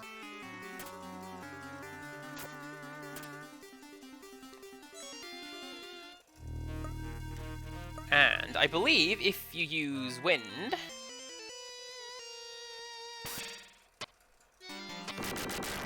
Oh, yeah, no, the Tower of Hanoi, that's the one. That is insert puzzle here. I've yelled about a game called Army Krog in the past, which was Skull Monkeys and Mystery Science Theater teaming up, but also it's just the Tower of Hanoi like 7 times.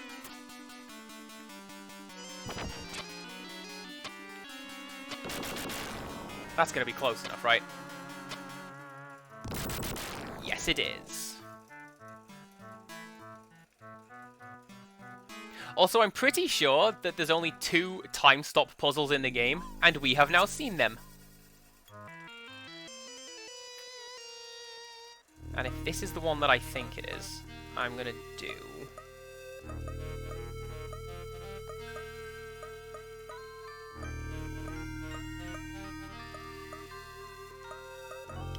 game, how make lightning?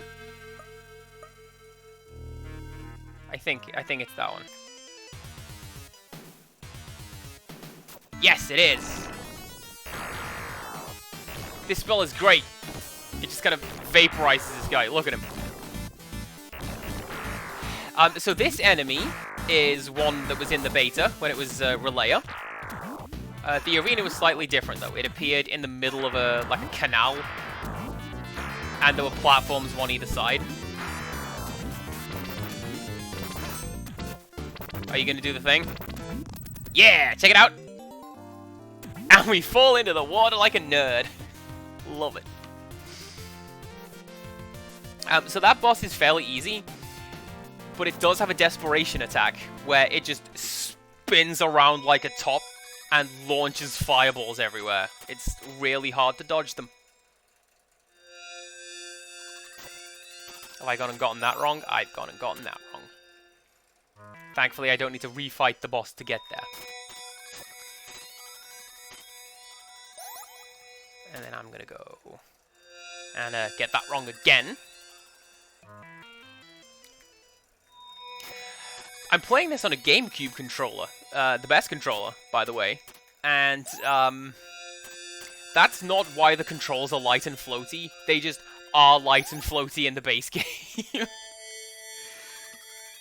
Like, it's not because I'm using the GameCube controller that I've got this amount of air control. David can just do that.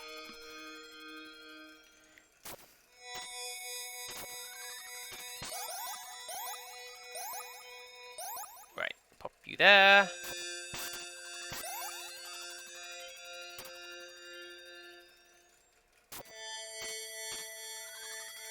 And then I think I've gotten that wrong.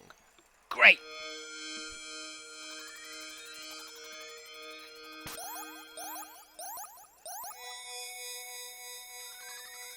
So what we do is we line up the bombs next to the laser rig here. Making sure that it's pointing... well, left, I guess. East.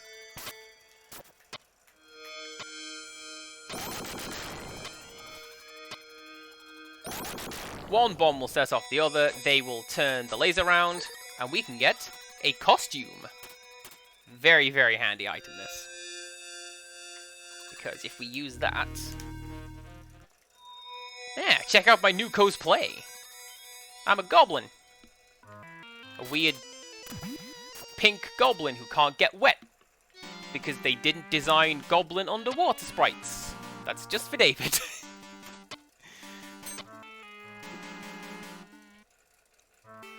Incidentally, they also didn't design separate dying sprites for David as a goblin. So if you die in this costume, best case scenario, his head falls off. Worst case scenario, his entire upper body falls off. You get better, I guess, but...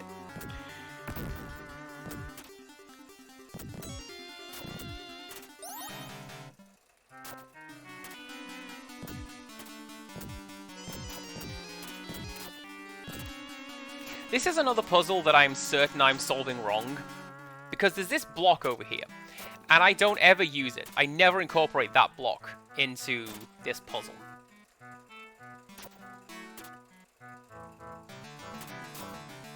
Because what I do is a bit of that.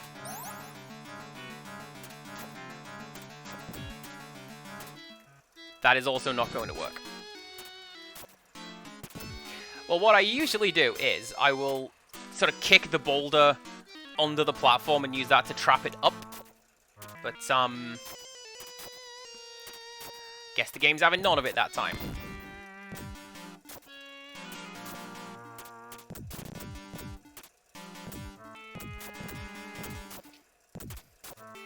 what I'm going to do, I'm going to take that off.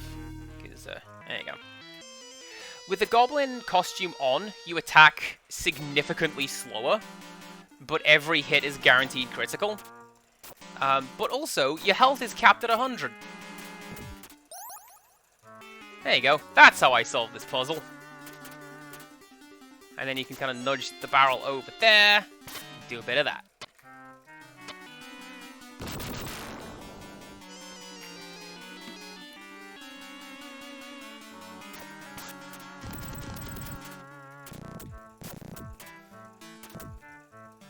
This one... Oh yeah, this one. So you have to use the lamps to change the direction of the wind. But it's kind of a pain because you are also affected by the wind as well as the boulders over here.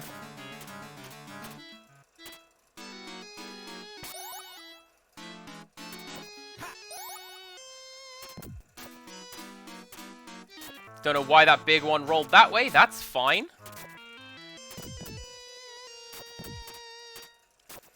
And yeah, you have to get the grey boulder onto this pressure plate, and that will let you move on to the next thing. Do you know what I'm gonna do? The answer is cheat. See if I can make it a bit easier on myself. No. As we have seen, wind is affected by the wind, apparently.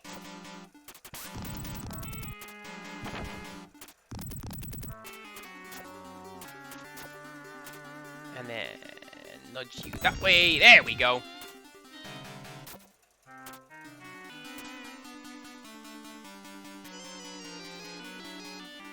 Oh.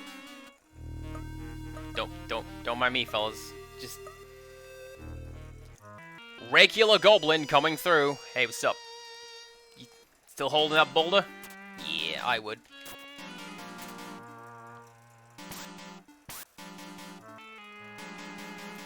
So, when you're in costume, you can't attack them like this. You'll try to talk to them.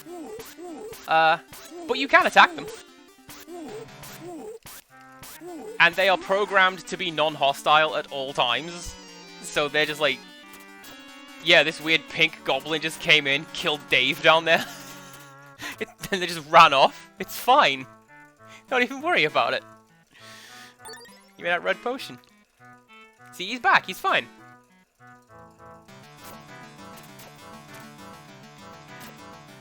And something that I think is pretty cool as well is that every goblin in the game is programmed to act like this. So if we go back to the first floor, they will ignore us if we're in costume. And if we go down to the ground floor, or the lower levels as well, we will... There we go. If we go down to the lower levels, those goblins will ignore us as well. By the way, this is bait. Beat them. This is a trap. I'm going to take it. There we go. We have a new sword. Oh, this one, Thunder. This was called the Buster Sword in Japan. And it was also a key item. At least in the beta version of the game, you had to get the Buster Sword before you could hurt the dragon.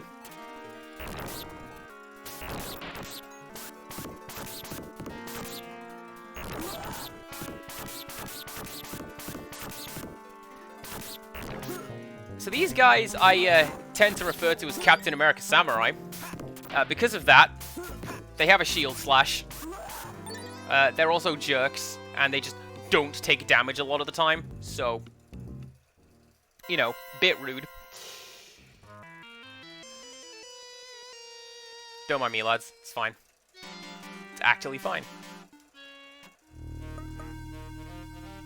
Yes, that was an optional path, and I don't actually need to come this way yet. I need another key item before I can fill out the rest of this map, I believe. Because this should be an otherwise empty room up here.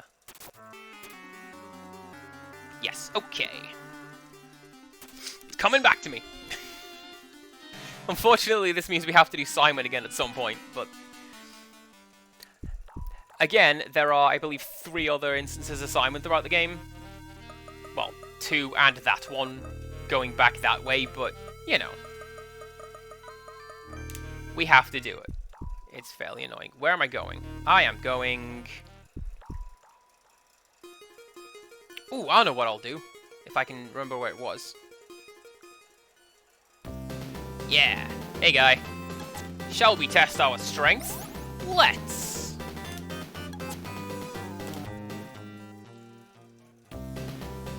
Beat them. So, this is how to make a lot of money in this game really, really quickly. You get, I think, 200 for doing that. And it's as easy as cheating. Horribly. Just behave without honor. Push them out of the way as soon as you come into the arena.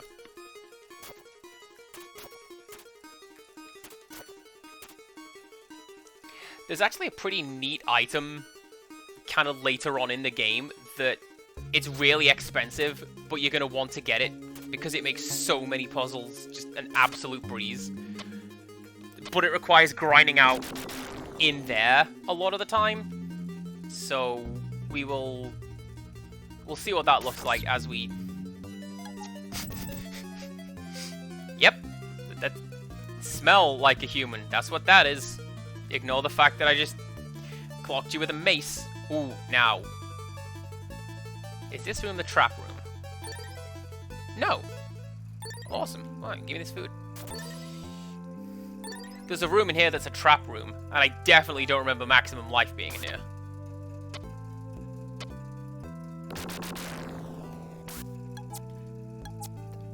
Right.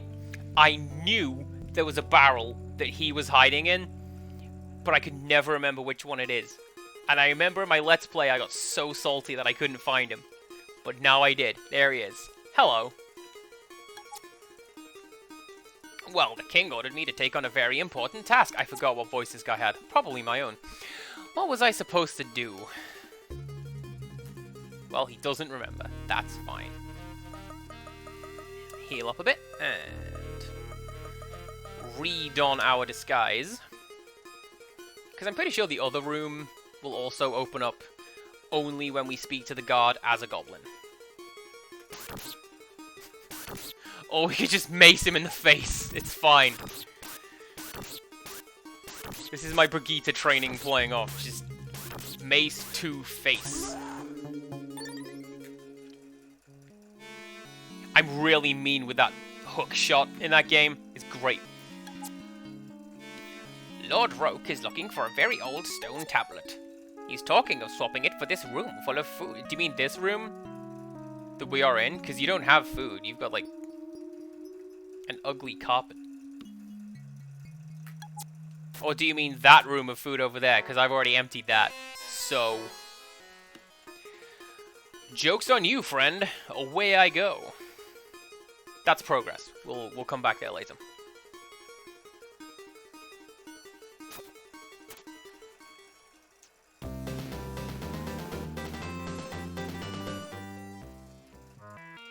Right, that piece of sumo music, you hear it later in the game as well. It's got a really good refrain, like, halfway through, and it sounds like such a treasure piece of music.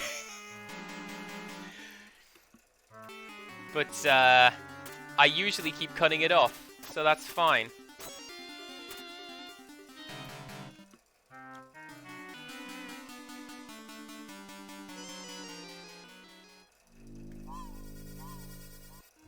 Oh, that's fine.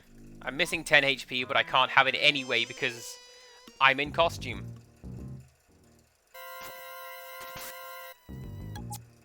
Goblins have been living underneath the town without anyone knowing. Surprising. You'd think people would notice this multi-story dungeon. I'm gonna take my costume off. Because now we have a giant spider.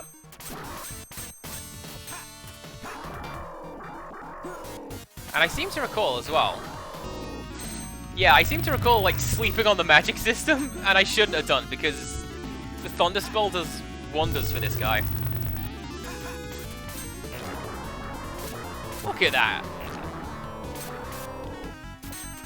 I also remember this boss having the only, like, video game boss style attack. This one, keep moving and you get hurt a lot less than if you don't keep moving. Otherwise, it's just the usual rush down, out DPS. You've got this, it's fine.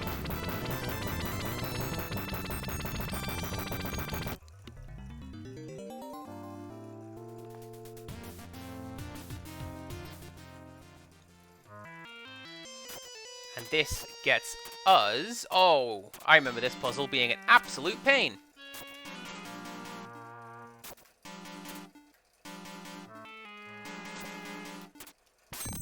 Or not. That's fine. And we get a tap handle.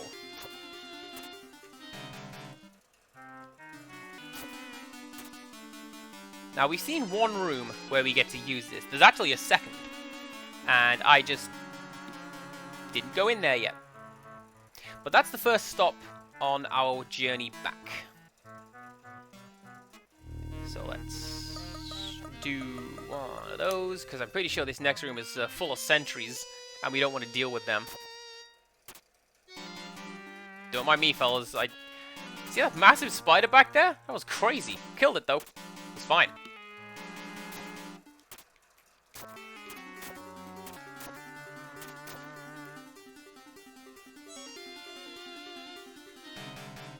I'll be honest, oh Wales, it was a reminder for everyone. The main one is to me, because I'm bad at forgetting, but like, everyone else should hydrate as well, especially in this obscene weather.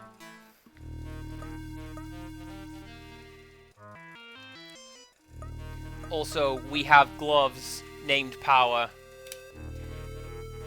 Something, something, something, the Wizard by Nintendo. Let's use the tap handle! Which floods the dungeon! Which means that we can go over here now.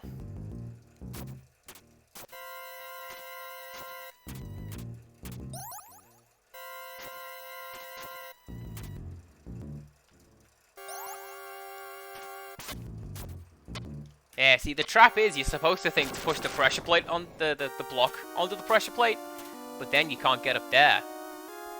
I know your tricks, game. I've played you many times before. I actually have as well. This, I've mentioned it before, it's one of my favorites, and I keep coming back to it. And I was going to save this for, like, a birthday or an anniversary or something, but I figured, why not? I've got it, let's just play it. And also save it for a birthday or an anniversary or something. I have fun with it, and I love talking about it. Beat them, you say? I think I will.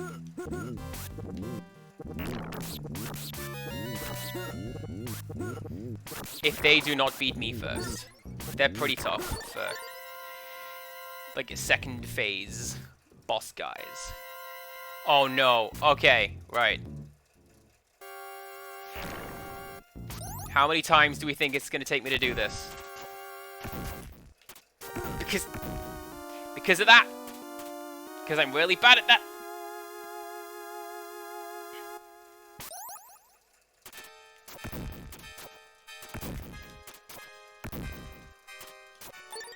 Key 3, very important. I'm so bad at that jumping puzzle. That's one of the points that I always remember being a sticking point in this game. Like, man, am I bad at doing that.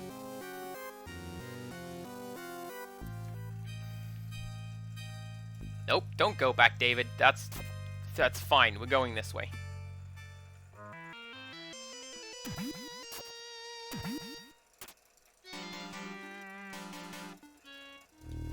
Let's do that.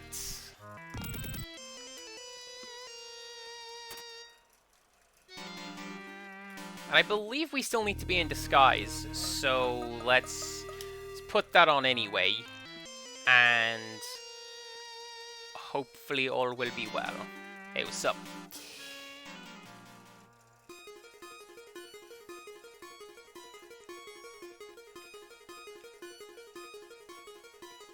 So I also like that there is a lot of, like, empty space in this game.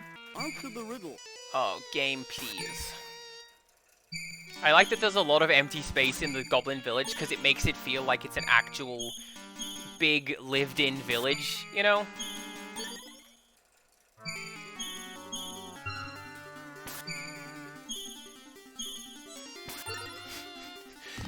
Let's celebrate the release of the Dizzy games on the Switch and play them all. Not really. I was kind of bad at those games. Like, the only games of that type I was any good at was the Seymour games. Like Wild West Seymour, I could do that.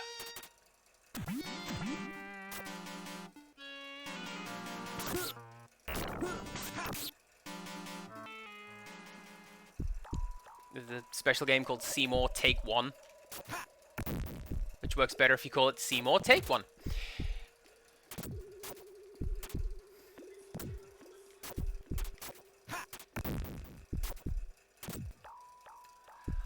I've just remembered what is through this door. I am relatively confident there is another version of Simon behind this door.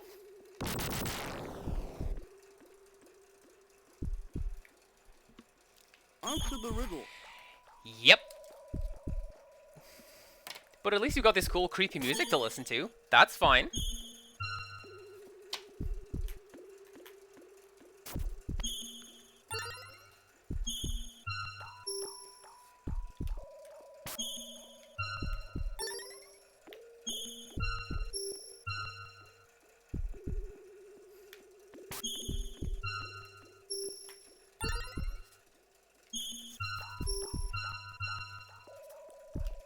I'm sorry, I'm paying attention to this and like making notes as I go through. I'm writing it down.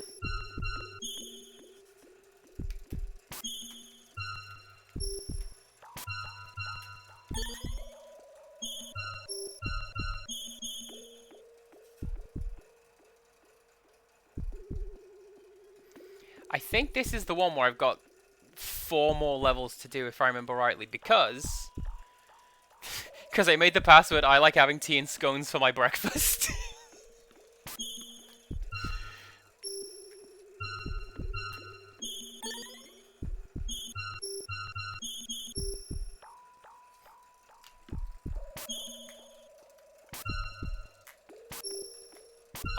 Up, right, down.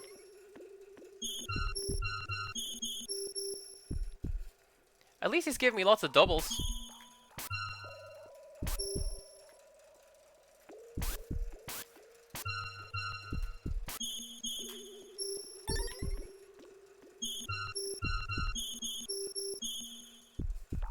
And I think one more after this one, and we should be set. Right. Up. Down.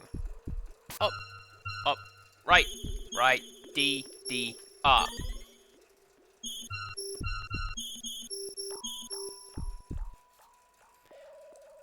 I hope this is the last one, you guys.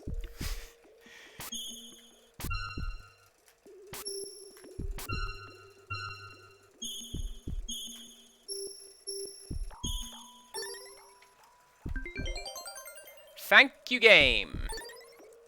And we get some chainmail, which is hopefully going to be useful in stopping me from dying quite so hard. This was an optional puzzle. It's also possible to get some way better armor than this from another enemy in the game. Like those, the Captain America Samurais, I call them. They have bronze armor? They have something cool. Anyway. Alright, also, puzzle I couldn't work out when I was a kid.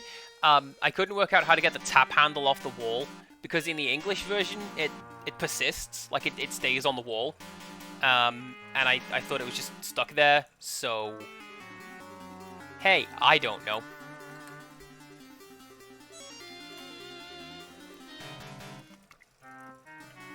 And then key 3 opens this door, wherein we find this guy who somehow survived being flooded.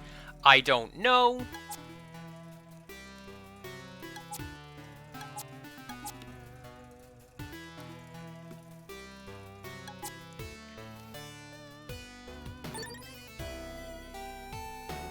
So yeah, I mentioned that... Have I filled out this map? Yes, except for that last door. Okay, cool. So I've mentioned in the past that there are like 6 different scripts for this game. It's mostly minor translations, and this is one example. He mentions the princess is studying ancient scripts so she can read it, whereas I think in the English version he says she's probably going to be able to read it without necessarily saying why. She's just a princess. That's what princesses do, I suppose. Probably go buy some armor as well, but I think everything down there we can find at the dungeon, so we don't need to. This is also a really heavily retranslated piece of text, because it's almost completely different in the European English version compared to the American English, but let's take a look. It reads, "In the balance of life, man often chooses darkness. Through the door to darkness arose Ramia. Weakened, the land fell to the service of the demon. One man, the brave and kind Garriott, was able to focus on the light of the human mind. Together with 8 wizards, he created a magic sword. With the sword Light Crusader, Garriott defeated Ramia and sealed his power into 4 orbs. The sword was hidden inside the shrine. Provided the demon does not have its life force restored, it will never be revitalized and stay within this labyrinth. Never forget the name of King Garriott." What would become of this world if the evil demon were awakened? Oh, get out of here, Mickey Mouse. You didn't do anything. I hate that. I've gone on a rant about the ending to Kingdom Hearts, the first one, because of that. You do all the work, and then Mickey Mouse shows up in the final cutscene and goes, "I'll take it from here, lads." And then he saves the day? What a dick. Anyway. That was quite vitriolic. That came out of nowhere. Please enjoy that.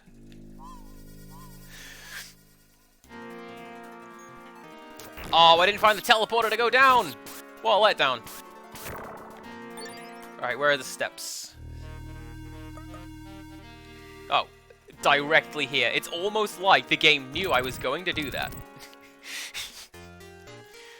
Right.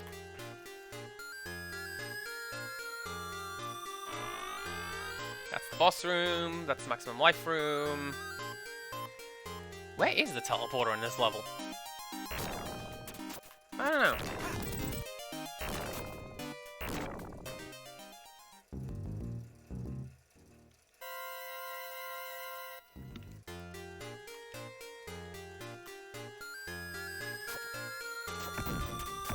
Oh, yeah, I haven't demonstrated it, but those guys will throw boulders at you.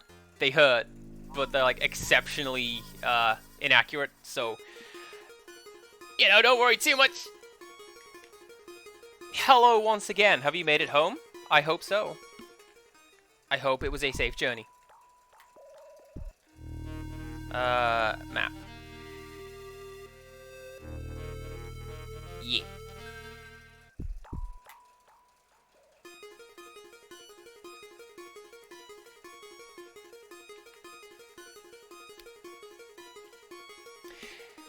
Something you'll notice about me playing games. This one, Silent Hill, most of them, kind of bad at reading maps. Not my forte.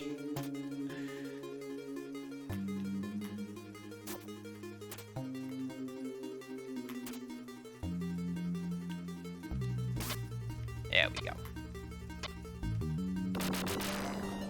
Well, I wish you a safe journey home. I hope you are okay, and you're able to get there in time. Where in time? You know, home. Safely. That guy saw me. He saw me change. It's fine.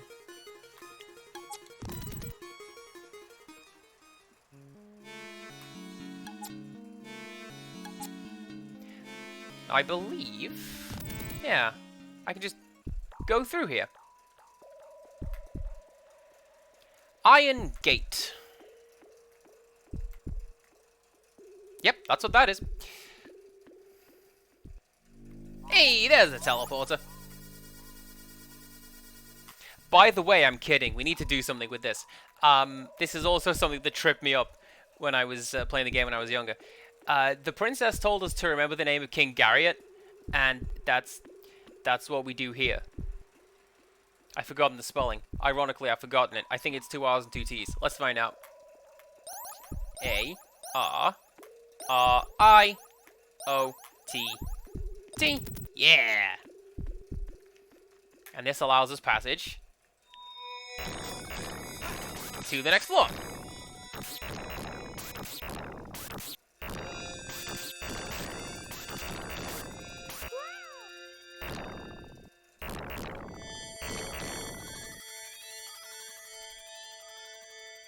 So this is Ice World, generally considered to be the worst world.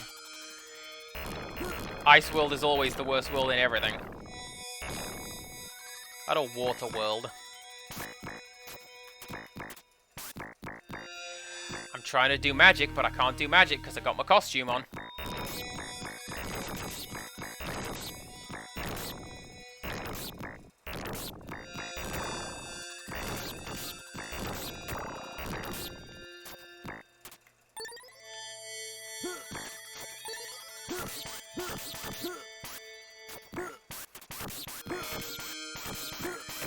I believe it is possible to edit quotes, but like, the quote bot is a mystery to me. Empirical Woodland asked me yesterday, hey, what is the quote thing set up using? I was like, I don't know, witchcraft? I don't know. It just is.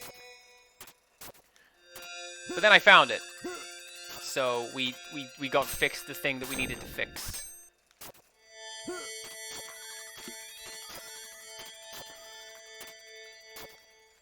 Right.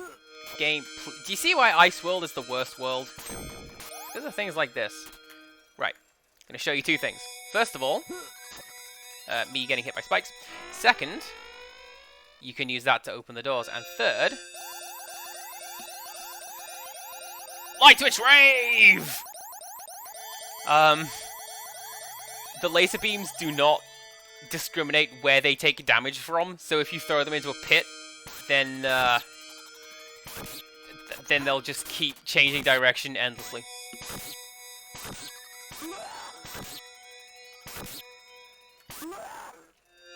By the way, this game has zombies in it.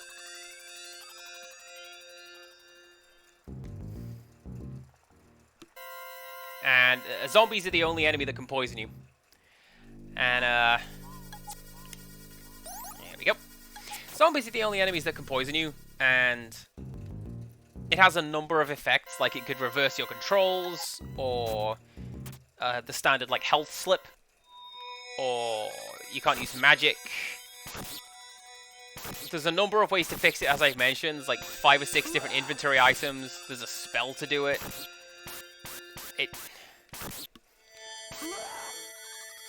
You can't really...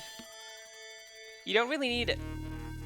And again, I think poison was going to be a bigger deal than it ended up being in this game.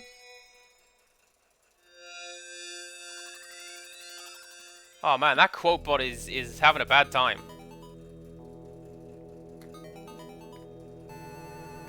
Hello? Oh! Okay! That guy was a trap. Let's not talk to that guy right now. Let's keep on going. Keep exploring.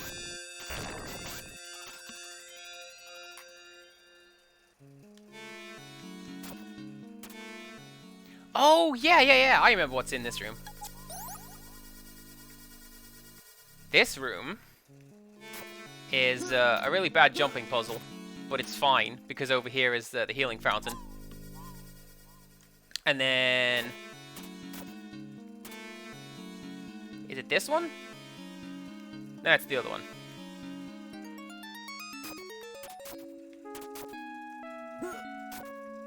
I think it's a pendant down here. Yeah. It's crazy how much of this is automatic. I've said it before, I'll say it again. Yeah, hi, this is the gift shop. All dungeons have a gift shop.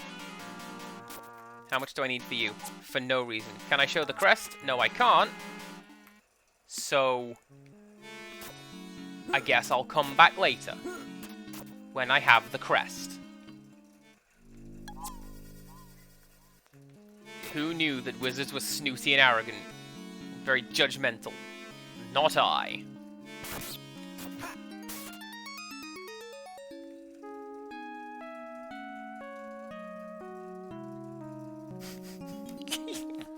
That is a great command, and it's kind of perfect, because it's also true.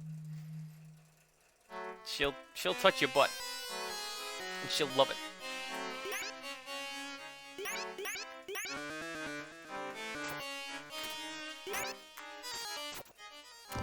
So this puzzle, we have to set everything to circles, not crosses. I thought initially this was like a game of noughts and crosses, but actually it's the Japanese thing where circles are effectively ticks and crosses are still crosses. Oh, and I remember this room as well, because what you have to do is... First time! Look at that! That's not even what I intended to do. You have to time this to run through 2 separate alternating air currents and line it up and get a hole in one. Be really proud of yourself. I think I've redeemed myself for that stupid laser puzzle that got me the sword. Because now we have an even better sword. This is the real layer, which is what the game used to be called, I've mentioned.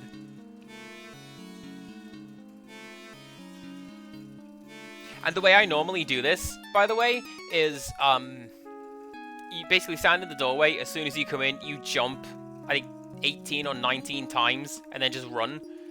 And that's how you get through it without the currents even taking you into consideration. I forget the specific number. It's 18 or 19.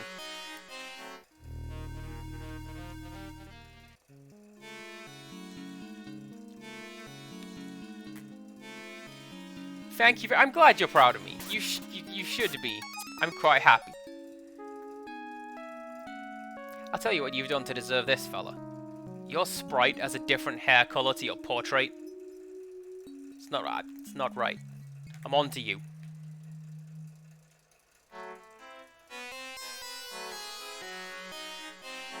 Although with that said, if you go back to town, the villages that you find... Oh, what a hero. He's just worried about his cows. The villages that you find in the dungeon do go back to town, and you can find them hanging around Green Row, and, like, just hanging out. They don't give you anything. They just... Beat them? Oh! Cool. Hi. So you can see we're fighting the reflections. Isn't that cool?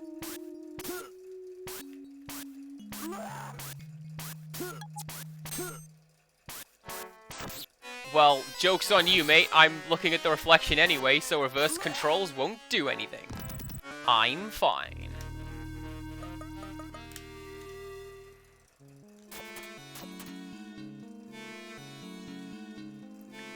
The blue potion cures poison, by the way.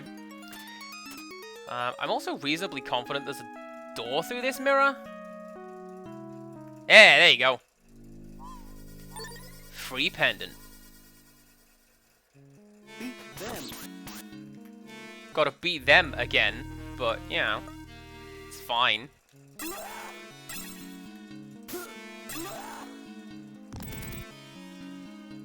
I think that's a really clever use of that that puzzle right there.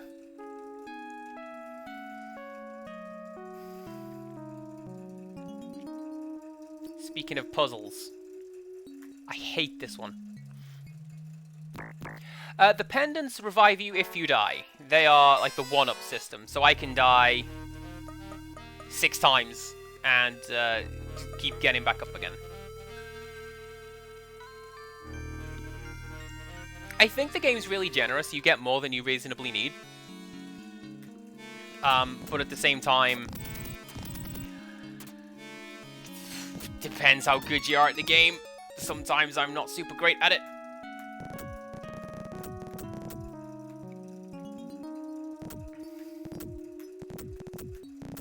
Is it that one?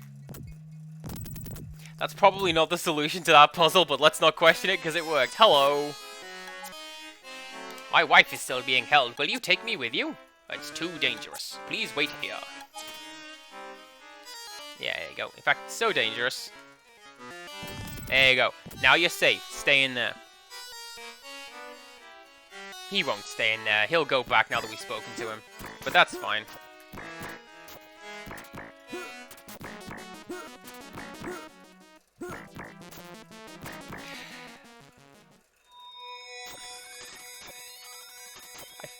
I feel like this is a trap. That was far too easy.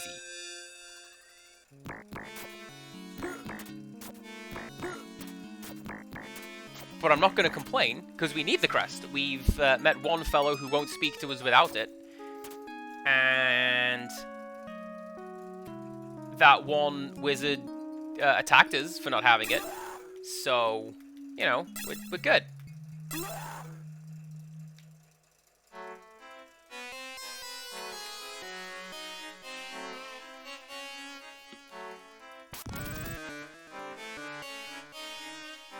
Oh yeah, that's the guy with his cows. Why are you still here? I thought you'd go back to the surface having spoken to you. That guy is worried about his cows, what a hero. There, I said the line again. Right. The next thing that we need to do... probably continue going around the outside of the map and filling in the circuit.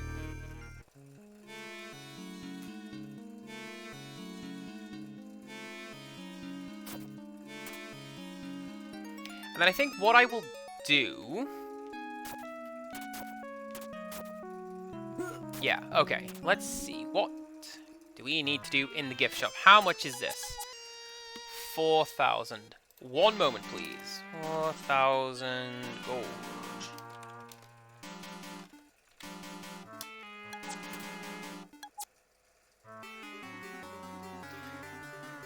That's really snarky. I don't like you.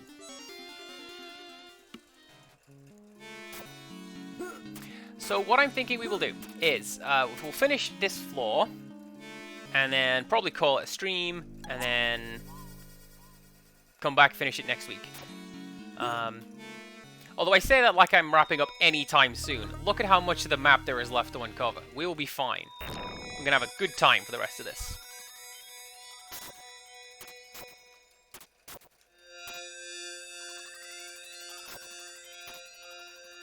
Also, fun thing, right?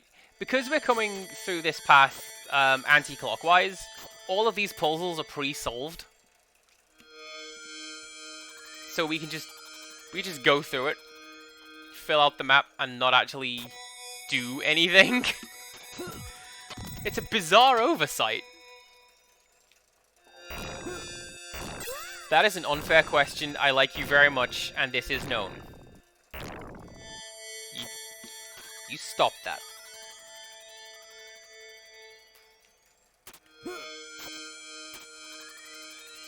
Also, I'm going to keep going through the cycle. I'm going to keep heading anti-clockwise because in doing so, this is a lot quicker than trying to solve those puzzles in the icy parts of the dungeon. It's also quicker to hurt dash through some of these rooms because no matter what armor you have on, you take 5 damage per hit of the spikes. So that's my answer to that. Just equip healing magic, you'll be fine.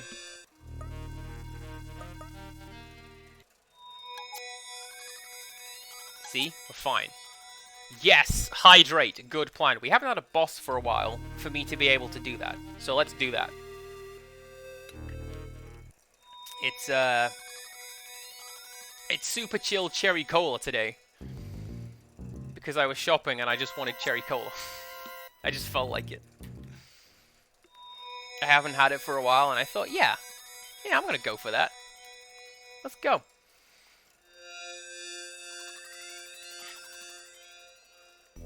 Is it you? Yeah, you. Hello. Nope.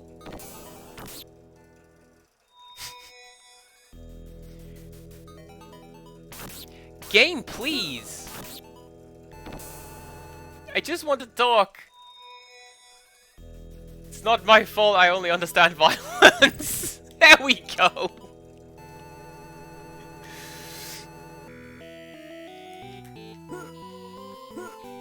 By the way, I really love this piece of music. It doesn't seem to be emulating properly, at least in my headphones, but like, it's a sinister version of the... oh no, it's a bunch of me's! Somebody get Nintendo before we get sued. This music is like a sinister version of the main adventure theme, and... Hey, do you know what I like? Musical leitmotifs. Give me more of those. Especially because you got this sinister bit in the middle. Yeah. Thank you.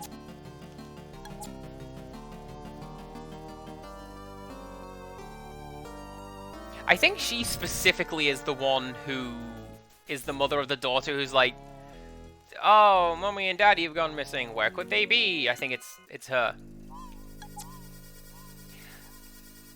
Right. If we're doing this, you are not allowed to be snarky and I'm not allowed to make bad puns. Is that how we're doing this? I'm ignoring that. I'm ignoring that. I didn't see it. I'm not doing it. I've got to do it. That's the next thing we have to do.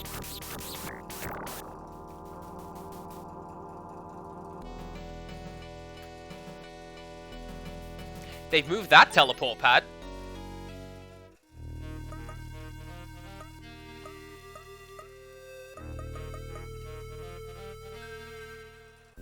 I have no idea where I am right now. Like, seriously, you're supposed to show up as a glowing green dot on the map, but you don't. So I don't know where this room is, like, in space. Because what's supposed to happen is you go over here and you read this note, which I believe in the European English version says turn back. And that's your clue to go over there and do that. And let's do Simon. Let's play this stupid game.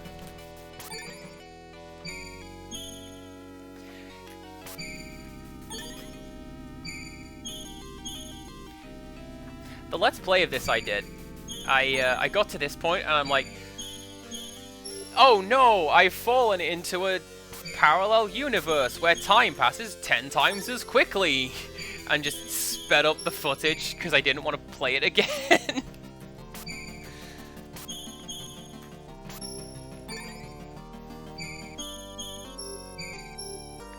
And I was like, thankfully we are all now acclimated to the new passage of time. So the rest of this Let's Play will not be in super speed. Just this stupid part.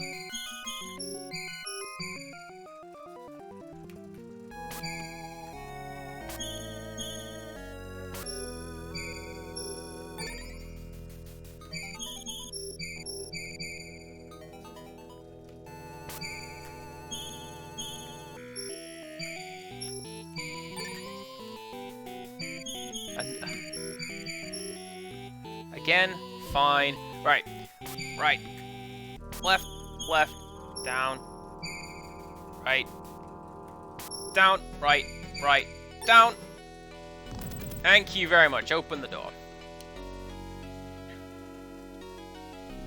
Incidentally, that is a voice clip that's in the game, but it's not used anywhere.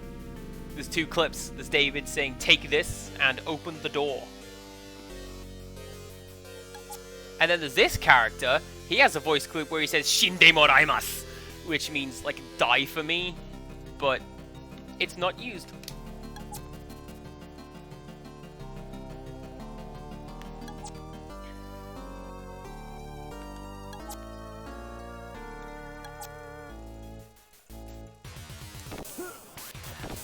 I think the traitor in the midst is Alan/Cullen, because he stood over there, just like, hey.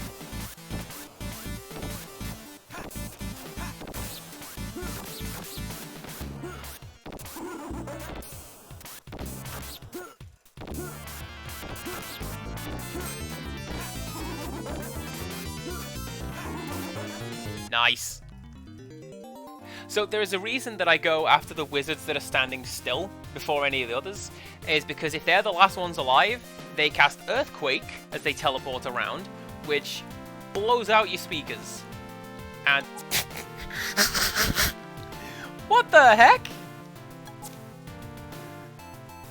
Oh, have I just discovered a bug? Yes, I have. Hey, can I talk to you now? Thank you. There we go.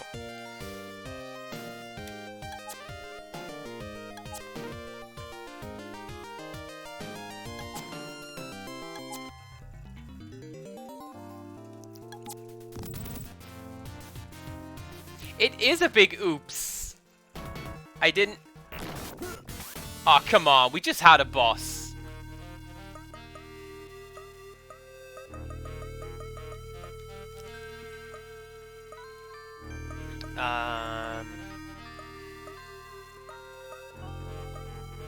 Let's try this one. How does that go? It doesn't seem to be doing anything. Amazing.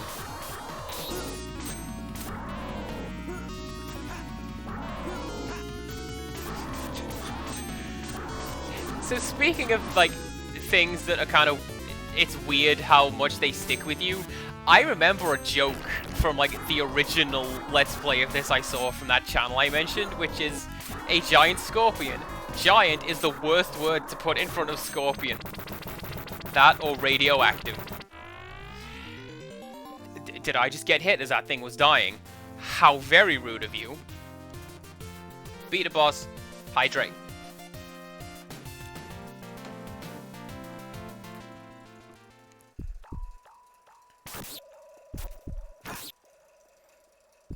What do we get? You are key number 4. Which is...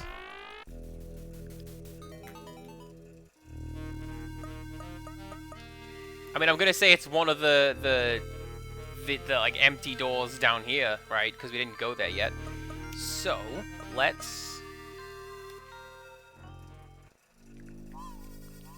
quick teleport over here. Because now we're a lot closer to our destination. Amazing.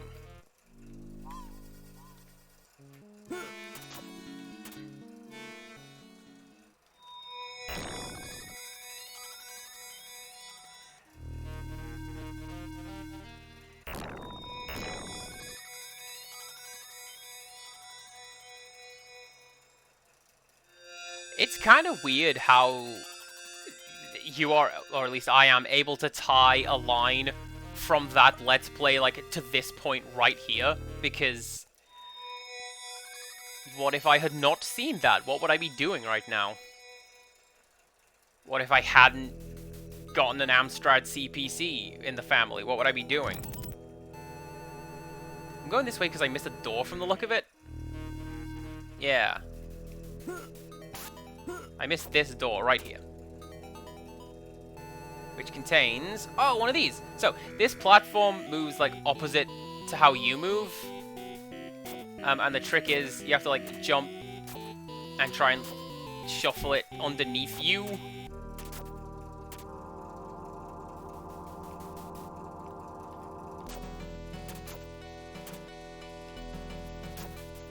And then you can use that to jump up onto the platform there and collect a nice little purse.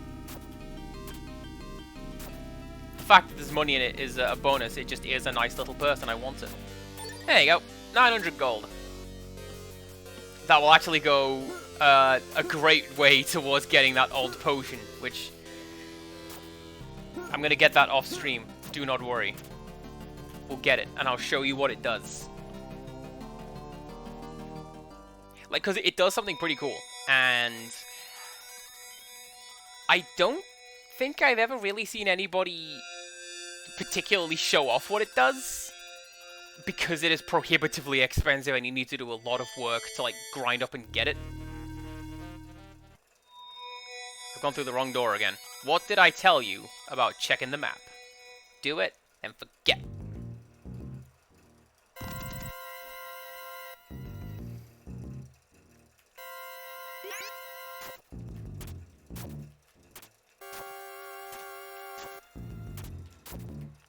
This puzzle is one that I don't like, because it's one of those where it changes all the adjacent tiles, and I can never work out how to do it.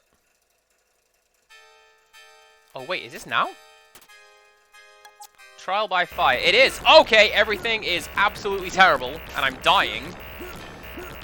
And I'm just gonna heal up. And work out which one the shield is. There you go. Shield! Oh! I have completely bugged everything out.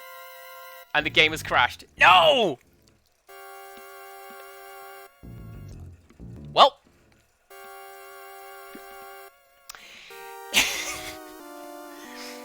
I think I may have to call it a stream now. Because I'm gonna have to grind to get my way back down there.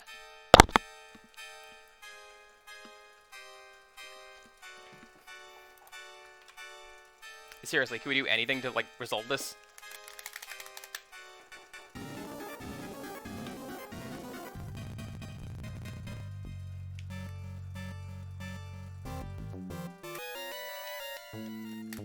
Nope, game is completely dead. So, the Jaded Mew, I have no idea what has just happened, but, yeah. So what I'm gonna do is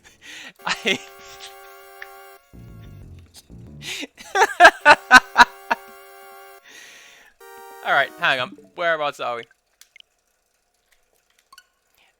I'm gonna show off this, because this is what I've been playing it on. The Mega Drive collection on Switch. Look at all these other games that I'm absolutely going to play. There's like Toe Jam and Earl and Gunstar Heroes. I'm playing those. And the Space Harrier. I never played that. Good music, though. Also, it takes a surprisingly long time to load this game. So, hey, there you go.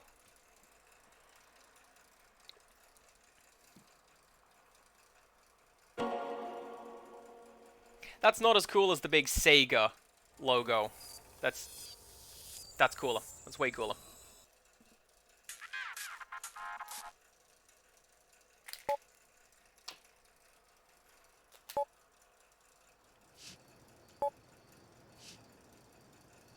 Oh, you can hear the bugs outside. I like that.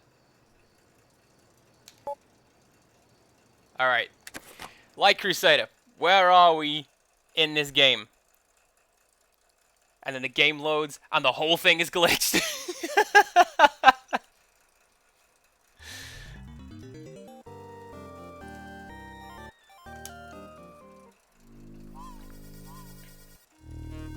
Do you know what? We have not lost all that much progression. So, this is fine. I'm going to play through the rest of this off stream. I'm going to get to where we were. And then we'll pick up there in the next stream, I do think.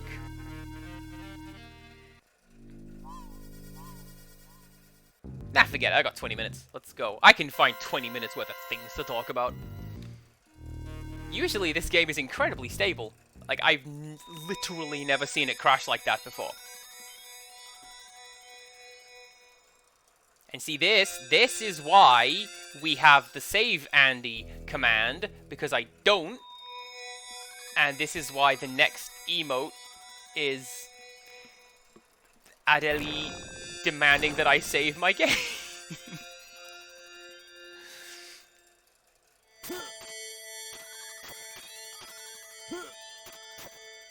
I wonder if it was the shield magic. Genuinely, what happened?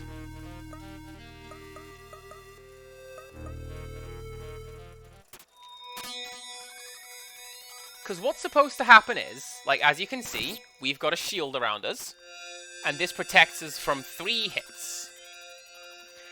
And the generally accepted way of going through the room that we were in when the game crashed was keep moving,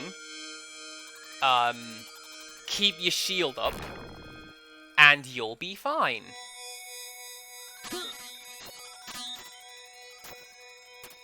I will indeed have a wonderful rest of my stream. It's 20 minutes, so I will see you before long, but yes, thank you for checking in and stopping in. I'm glad you had a good time.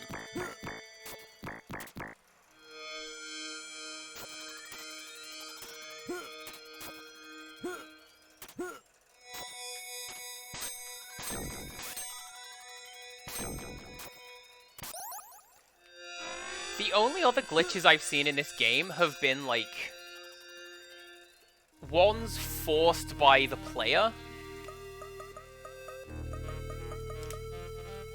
Like, there is, you can access the debug code, and you can go to the debug room, and there's a level select thing in there. And there's certain rooms that if you just cheat and go in there, the game crashes. But, like, that's your fault for doing that. Or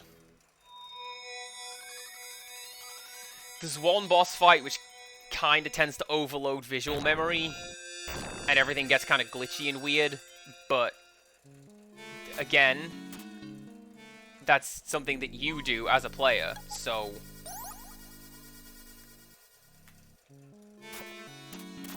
it's just weird that that happened. And I'm glad that we caught it, because mate, I don't know what that was.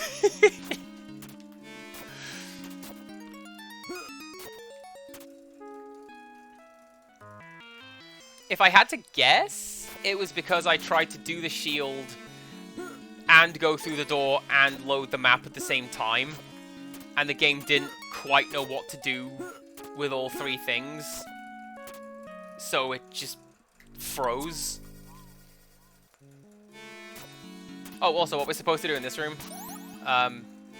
these lanterns call these platforms, and we're supposed to ride those around, but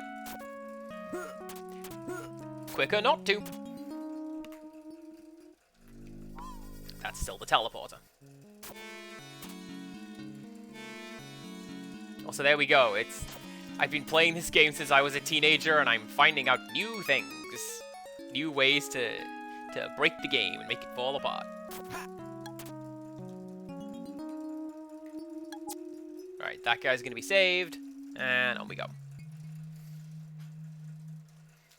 I'm gonna have to do that boulder puzzle again, aren't I? Because that's through this door. Well, let's find out.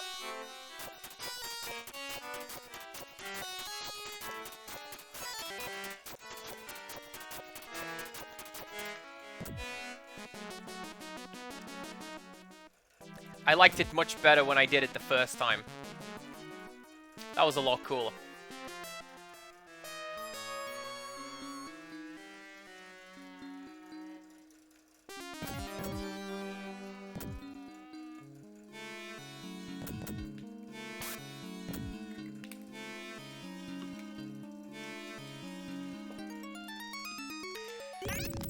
I think I might put this on my stuff to do off stream list. Like, if the next couple times don't work out, we'll not do this puzzle. We'll come back to it. It is a silly puzzle.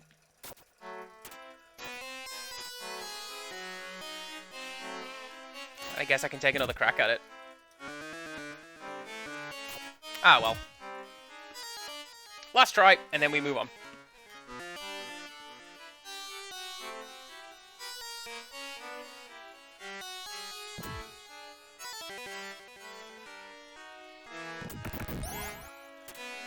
Nice. I like that I was able to have that kind of influence on the game. I totally meant to do that.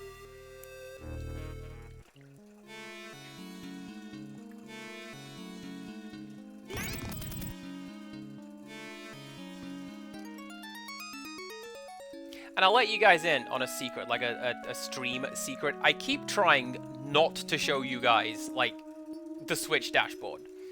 I don't want to be like, hey, here's my games that I've got, what do you think? And I'm trying not to show off loading screens, but the game keeps making me do it. Like, when I loaded up Chocobo GP to do that Mario Kart joke, and it was hilarious, I had to show it off then. And then that one. And then now, when the game just broke. Oh, come on, I'm hitting that guy. There we go. Also, fun thing, it's possible for those invisible zombies to drop items. And they just sort of pop in.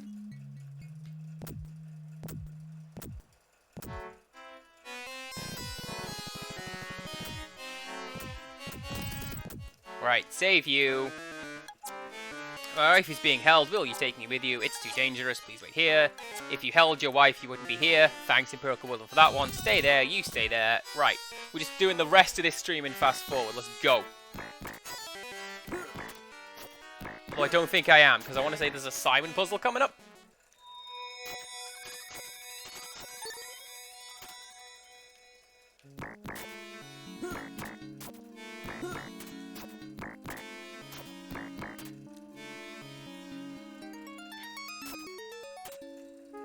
Yeah, it's like shortly after the guys who want to see the Wizard's Crest. Okay.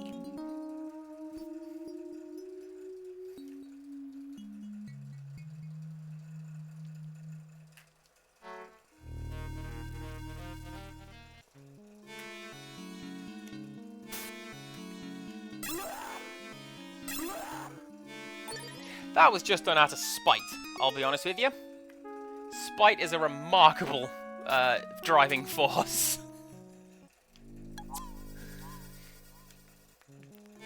Kind of like this, we're speedrunning this map. Let's go.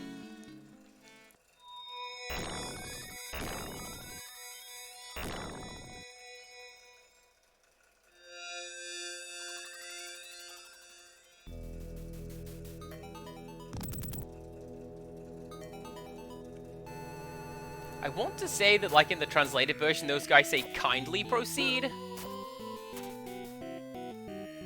But again, I have done way too much, like, looking into the various translated versions of this game.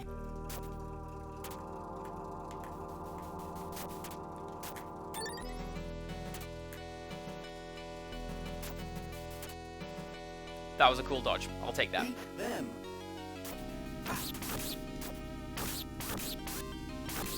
Oh hey, did those guys have like a melt-in animation? That's kind of cool. I don't think I've seen that before.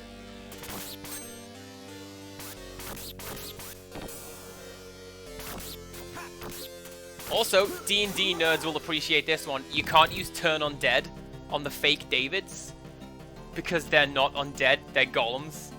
So like, that's how the magic system works. That's pretty clever. It makes sense.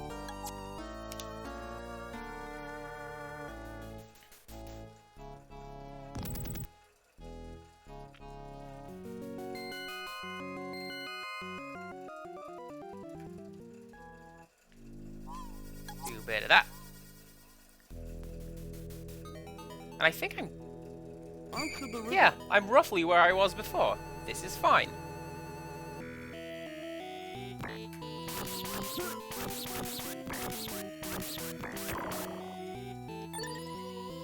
Extra money is also worth it. And we got the cool armor that we needed to do that. So.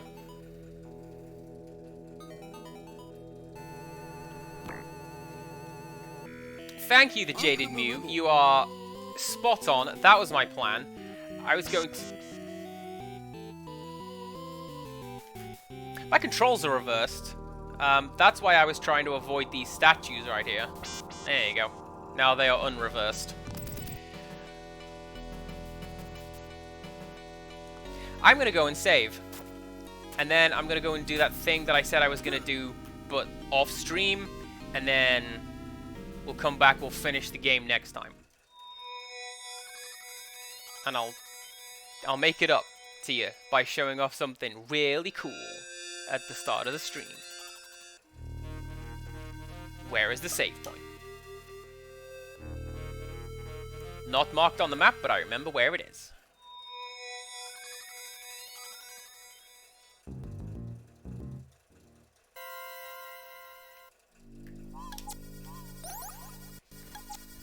Cool. Let's do a bit of that. So.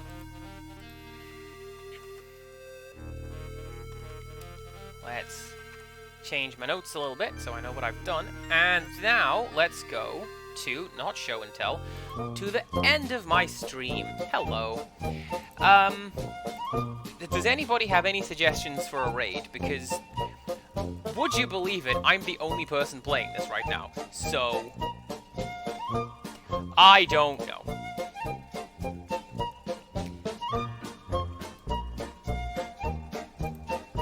I'm thinking it may be all reliable and head into Fort Knock Life for us. Unless anyone has any suggestions for one of their friends that they want to do, and we'll go say hello to them. Aw, look at that. She's having nice dreams of, well, I was going to say custard creams and try to rhyme, but they're both. You know what? I am always down to raid new people. Or at least people I have not done so yet. So, on your suggestion, let's go for Del the Lemon. Good name. Ooh, and they're doing Don't Starve. I love that game. I love watching other people play that game. I don't love that game. They have got non-binary and she/they listed in their tags, so please be aware of that. Please be nice with that. And let's get that raid going. So thank you all very much for showing up to my stream. Thank you for enjoying me going through my comfort zone, even though I broke it.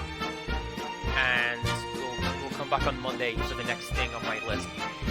So until next time, goodbye!